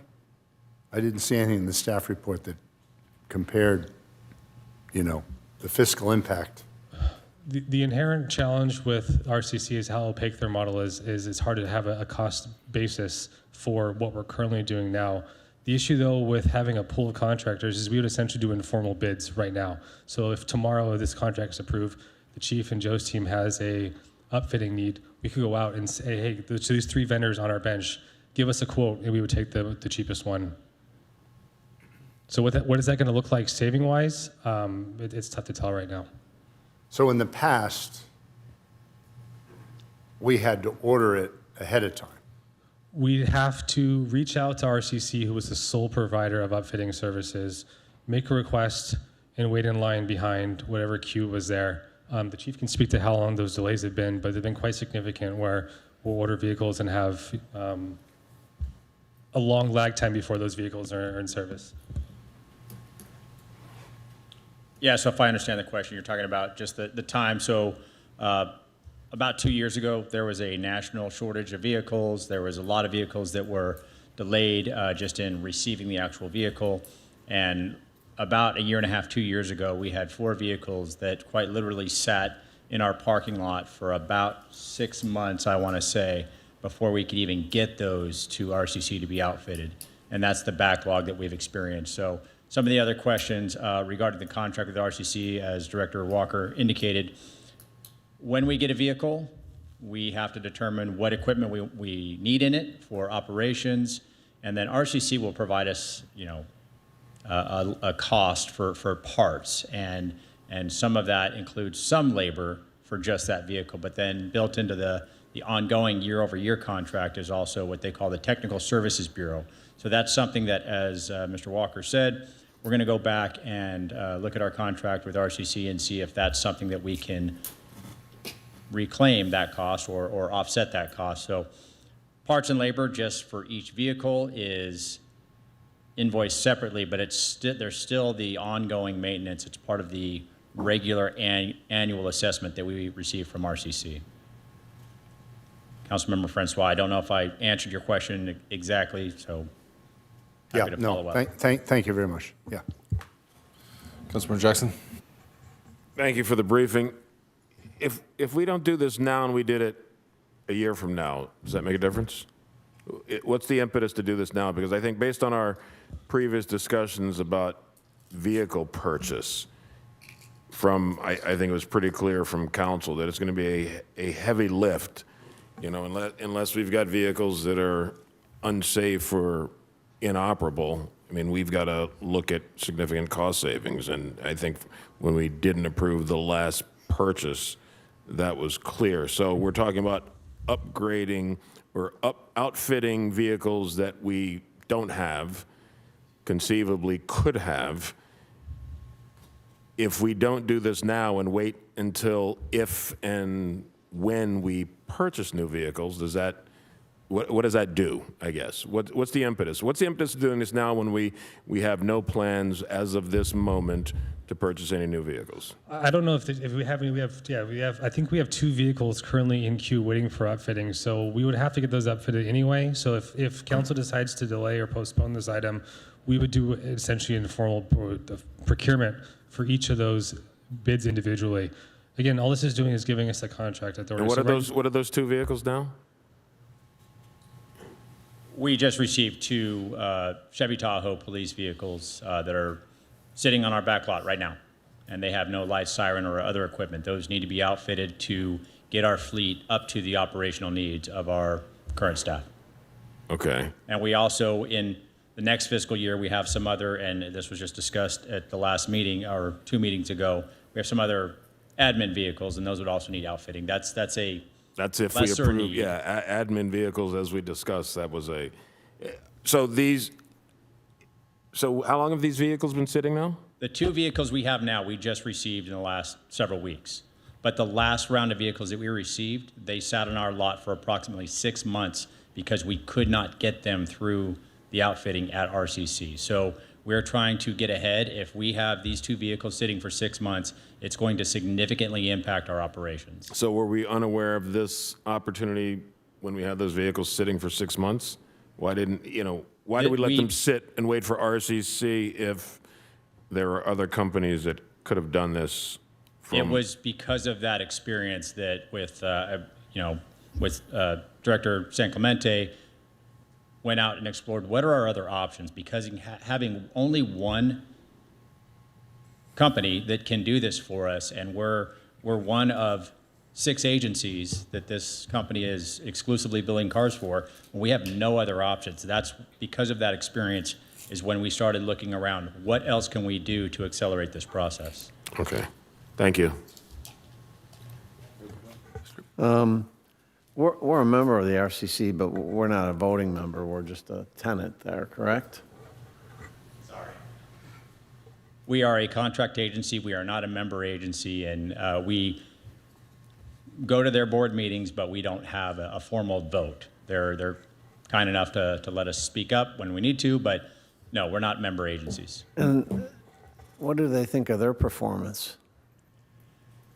I can't speak for the board, but I can speak for our fellow agencies. Everyone's having the same challenges, and they're looking for other options. When you only have a few shops in the area that can build vehicles, a lot of agencies are looking elsewhere right now.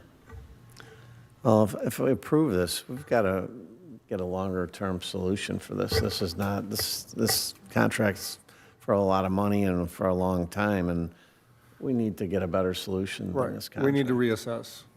The chief and I have talked about this. All right, because I don't like this contract that much, so. Is there Are you done? I'm done. Is there any quality control measures in the contract with RCC?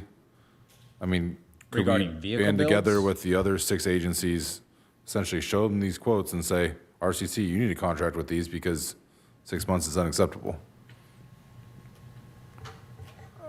I mean, at a certain time, That's one thing they're we're- in breach we're- of contract. We're I looking assume. at now is we're looking at the contract and seeing where we can. But is Hawthorne having these issues? Are all the other agencies who contract with RCC for build-outs having the same delays and same issues? Similar, yes. So at a certain point, why isn't the board saying RCC, find a third party and get rid of this backlog? I know that there's a lot of changes happening with RCC, especially in their senior leadership. They have right now an interim executive director. They're in the process of recruiting their full-time executive director. They've had some turnover in that position. This is something that RCC is looking at, but I'll speak for the police department. It's something we're not willing to wait for.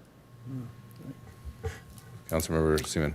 What's to prevent us from just taking these vehicles to one of the other 3 companies right now and get a bid and send it over there?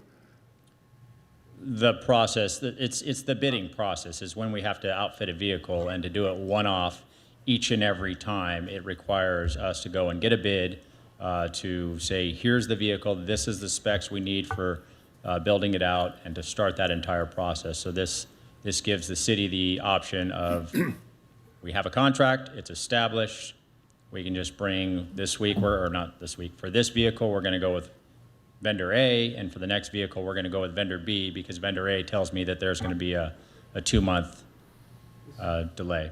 Yeah, but the point I'm getting at is we want to sign 3 contracts for $1 million each. This is just like the Public Works. This is up to. No, I get that. I understand that. This is up to $1 million per contract per vendor. So we have these contracts with these 3, so they're on call. I get the bench idea. So what's to prevent us from using those same 3 contractors without this contract, without this vendor bench? Because of part our of it? municipal code that gives Steve the authority of $30,000, a typical bidding around 50, we'd have to do a formal bid outreach, competitive recruitment or posting, do a essentially full RFP for every single time we use one of these vendors if it goes above $30,000. Or tied to an item that we're going to come in front of council in a few meetings is considering ratings in the city manager threshold. For example, if the city manager's threshold, purchasing threshold was 50 or 75,000 instead of 30, he could authorize each of these on a one-off basis as they come through. But without that reason, it's looking to get a pool of contracts and not having to do a full bid for every single vehicle. And it typically costs more than 30, what was it, 40,000 or 30,000? I think a full build out is 40 to 50. If there's a CSO build out, about 10,000 Typically costs more than $40,000 to outfit a car? for a full build out. Yeah. I can make purchasing arguments too that if you're going to a single vendor for a few minor purchases in aggregate, you could argue that is skirting the purchasing thresholds also. Yeah, that's you can't keep doing single to avoid the threshold issue of coming up. And so that's a purchasing problem, which he's referencing. So this is the cleanest way to do that. Right, and we don't spend any of this $1 million unless we need to. Correct. And to Councilmember Jackson's point, yes, other than the 2 vehicles that need upfitting, every time we're going to go forward with a new vehicle, it's coming through the budget process. And Joe made a good point too, is this isn't only for new vehicles. If a vehicle gets damaged tomorrow and it needs new lights, sirens, or any outfitting, we need a place for it to go to get repaired. And we have these 3 companies. Will we no longer keep the contract we have now? With Will RCC? we have 4 companies then? I'll leave that to operational. And are decision. any of those, obviously the next 3 contracts are not exclusive. In other words, company number 1 will not say, you only have to deal with us first or second, or yeah. No, yeah, it's the bench. So all this is doing is authorizing a high level for each one. There could be a situation where we only utilize one because of the pricing and the service. So it gives us the ability to use any of the 3 up to each contract authority per vendor. So that's why the number is so high. It's the same. It's just assuming if any one of those 3 we max out and use just one vendor for all services, this gives us the option to use any of the 3 and any ratio we want. There could be a vendor we don't use for the whole 5 years. Right. And what about, what is it, RTC or RCC? RCC. Do they, we keep that contract with them?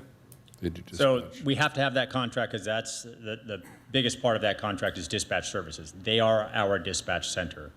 That is our communication. So that contract will exist. But as I've discussed with City Manager Napolitano, we're going to look at that contract and see what adjustments we can make. And they do outfitting also? Yes. Yeah, okay. So we keep that contract, but these three are available if we feel like it. And their contract is not exclusive with them for the outfitting of the cars? Correct. Okay, all right. Mayor Thank Protem. I have a problem with this embedded pricing over at the RCC that we might be still paying twice for outfitting cars, which irritates me. And I would like to bring on a larger issue, and we're negotiating getting a bid from Redondo for fire services. Shouldn't not we include dispatch services with that and compare that? And then we can contract all our vehicles to whoever we want. If we switched, vendors and left the RCC, they might stop taking so long or threaten to leave there and go to Redondo. If we go with the fire, it wouldn't be a bad idea to look at them for dispatch, and we should be doing that in our negotiations to get a price, to at least see what their price is for dispatch versus RCC. It's something we can certainly do when that time comes. We haven't brought that item back yet. This just makes me want to get out of the RCC, so. I mean, if they're screwing us on outfitting, I don't like that, and maybe we can get a better price. And since we're looking at every price, this is one I think we should include. Just want to make a comment too about the contract levels. There is a middle ground. I think another basis you can consider is a 3-year term with 2 one-year options. So if you want to come back and evaluate the services, you could adjust the cap. If $1 million seems like a big threshold, we bring that down. I think there is flexibility of how you would want to structure the contract if the years of service or you want more frequent check-ins of how they're performing. But I think what the chief has said is that there's an operational need now, and we see it on the administrative side. This is the most efficient way to make sure that we're not being bogged down by bureaucratic procurement rules to be able to get police the resources they need in a timely manner. I'd have to check the contracts, but I'm assuming that we have a termination provision in the contracts that allows us to, if we're not happy, typically the newer contracts that we have, the termination says if we're not happy, we can get out, provide 10-day notice or whatever. So typically that's what we include. Thank you. Seeing no other questions, we will open up for public comment. I did not receive any cards, and I have no one online. We are closing public comment. Looking for more colorful discussion or a motion. I'll make a motion to approve staff recommendation. Is there a second? Second. Motion by Mayor Protem, second by Councilmember Keegan, Councilmember Francois.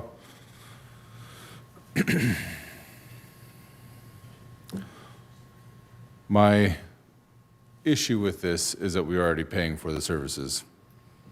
And my fear is, even if RCC gets better, but still has a month delay, we'll be looking still at the easier services and going out and double charging for this. The contract right now with RCC needs to be definitely examined. And we need to lobby their board and their staff that's on there, their executive committee, and start holding them accountable for what they're doing. They're doing dispatch good, but this other services needs improvement, so. Yeah, we can take a look at the contract because we can always modify it. So we can take on board, take a look at it and see what, I just don't have it, I haven't seen the link, so we take a look at the language and see what modifications can be made. And could you share the contract with council? I'm sure it's somewhere hidden. Yeah, I'm sure my folks have looked at it, but yeah, we'll jump on that one. But there are colleagues from 3 cities that sit on the board. Again, so we need to start looking at this. Councilmember Jackson. Thank you, Mr. Mayor. So is there potentially an appetite to push RCC to do what they're being paid to do? And then if and only if they cannot do what it is that we require, yeah, I guess I'm really saying is, can we table this and push them to do? Well, it all really depends on what's in the contracts, because typically in contracts there are, I just don't have this one, but Right. typically in contracts they need to do X, Y, and Z, and if they don't, there are mechanisms Right. contractually. So we haven't fleshed that out. I haven't seen the and yet contract, we're yeah.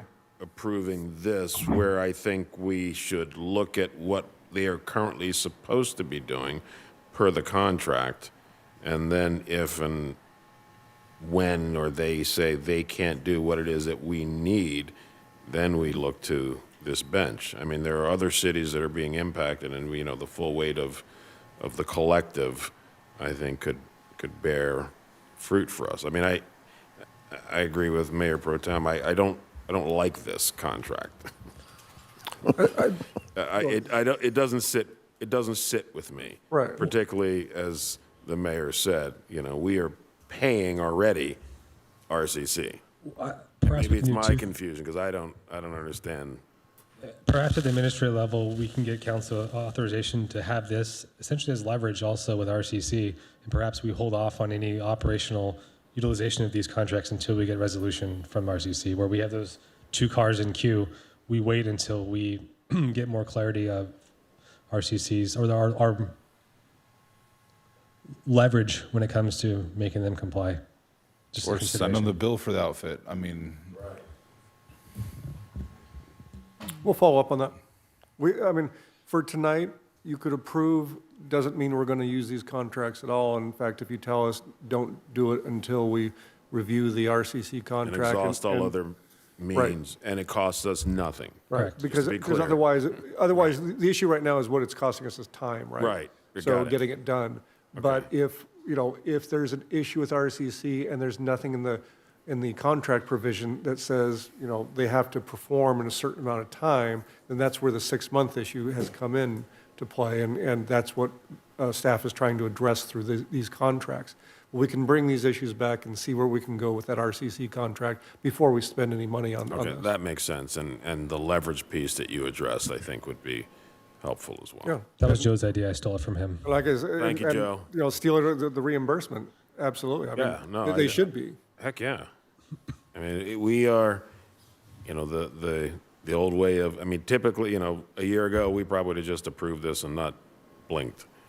But, I think we are at a different point in time, and we have to take everything, we got to flesh this out. So I appreciate the patience. Thank you, Chief. Thank you for being here, sir. And thank you, staff.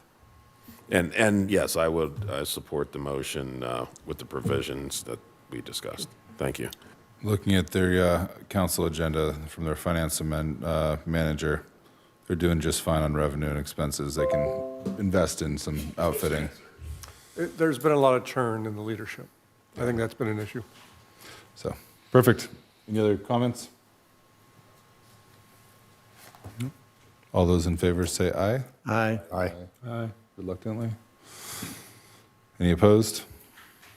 All right, motion carries. Thank you, guys. That will bring us to future agenda items and tentative future agenda items.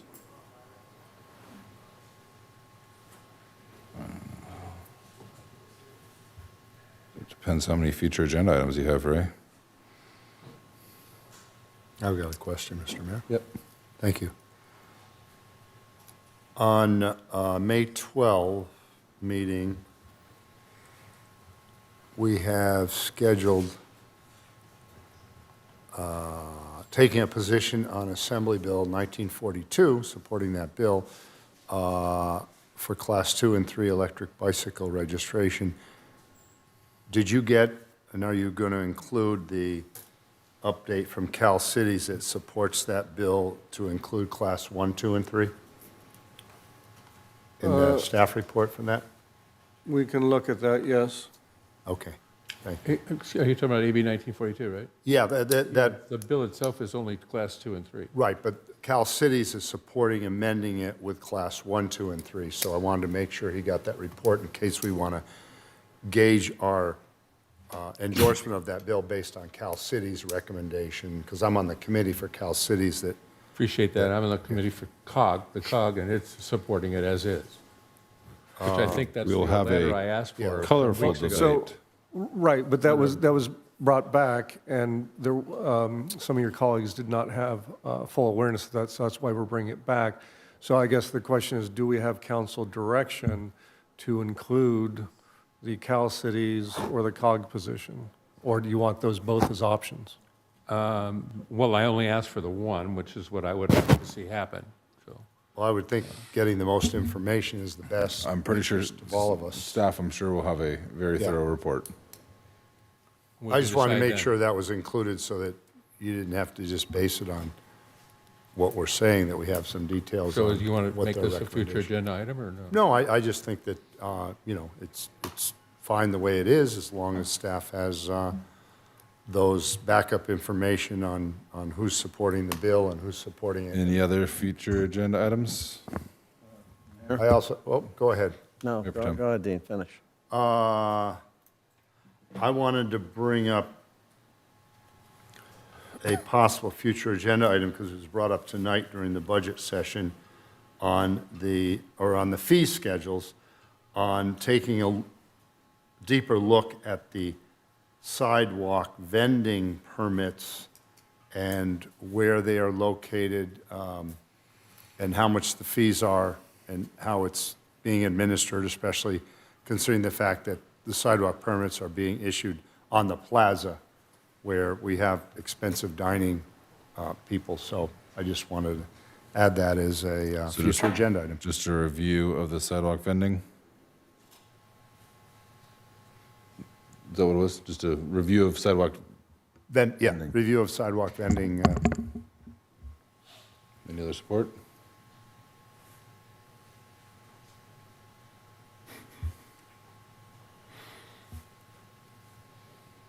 All right. Mayor Pro Tem. I wanted to see if we could put on a future agenda to add to our negotiations with Redondo Beach for the fire to include a bid on dispatch also, to bring that back as an item. I'd like to add that as a future agenda item, so that we can look at every cost savings possible for our budgets. I'll support that. Does that need to be a future agenda item, or is that just staff direction? Well, because we sent you on. I mean, to- we'll have to get a cost from them and their willingness to take on another agency, so. Probably best as an informational item to know that at least there's two in support of that. So we've got two for an informational. I just want to get the discussions in place, because after hearing the stuff tonight, maybe we can save money on dispatch, and if we get a good fire bid and we're happy with it and we end up going with fire, that might be a better integration. Because they're a So you- separate system. Okay, so they're I'm not sorry, gonna- just to clarify then, Councilmember, you want this as part of the fire services? Yes. As part of the bid, okay. I don't want to do it if we're not doing the fire services. I'm sorry, what? We would like to know the price for dispatch with the price for fire services. Okay, but not independent of it? Yes, independent of it, yes. Okay. We'll have both numbers, because currently we know how much we spend on dispatch to, it'll be for police also, not just fire, police and fire, so that we can make a judgment call as to where we want to spend our budget monies. Okay. But would that item be good to come back when we talk about the fire services in general? Correct. Yeah. Not independent of? I just want to make sure we're doing it. And I think there's some agreement on that. No? Yeah. Well, I heard yourself and Councilmember Seaman. Okay. So that's two. Anything else? Yeah, I'd like to see if about another agenda item. I made some notes on it, so I want to say it properly. I'd like to try and agendize for a future item is to rescind our current CDP application regarding short-term rentals and have staff bring back potential regulations that would expand our short-term rental opportunities in the coastal zone and throughout the city, and compare those to similar successful programs in our sister cities and area cities. We realize substantial additional revenues to help address our fiscal needs to address our budget deficits. That was a lot. Would you include a discussion about the rules that go along Correct. with that? Yes, and include all the rules and penalties that those cities employ. Right. If I can read it again. Do you want me to Are there read it? any particular cities you had in mind, or just? Well, I'd want to know, I guess, for starters, Manhattan Beach. And I would probably go to staff to know which other cities employ a lot of Okay. rentals, because I actually don't know a list of, I don't have a list, or I don't know many more besides Manhattan Beach, to be honest. Okay. Maybe Well- Laguna Beach. You know, coastal cities are the ones that are going to have the programs. I'll support that. So informational item? What would be the difference if it became an action item? An action item. My understanding is you could vote on it, Vote on taking action on, making changes to our, correct. Yeah. okay, I'll support that to City make attorney, a yes. action item. Okay, so that's.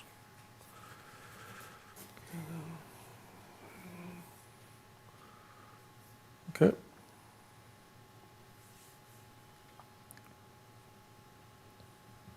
Anything else? All right. No, if I could ask, given the agendas and what we're looking at over the next few weeks, I don't know if, we look to the city attorney, if council wants to give direction tonight regarding rescission of that CDP application. Can we do that, or is that a? No, that, Okay. it hasn't been agenda. That's a that's a biggie, so I don't think we can do that. Okay.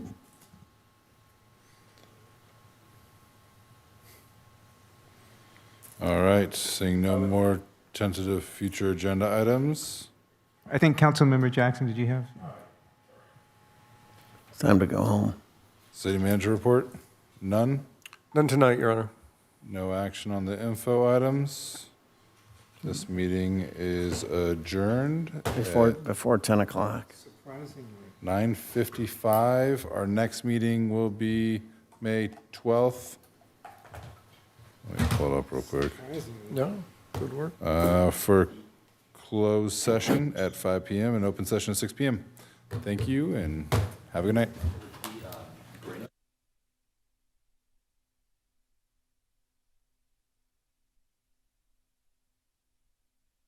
All right, seeing no more tentative future agenda items.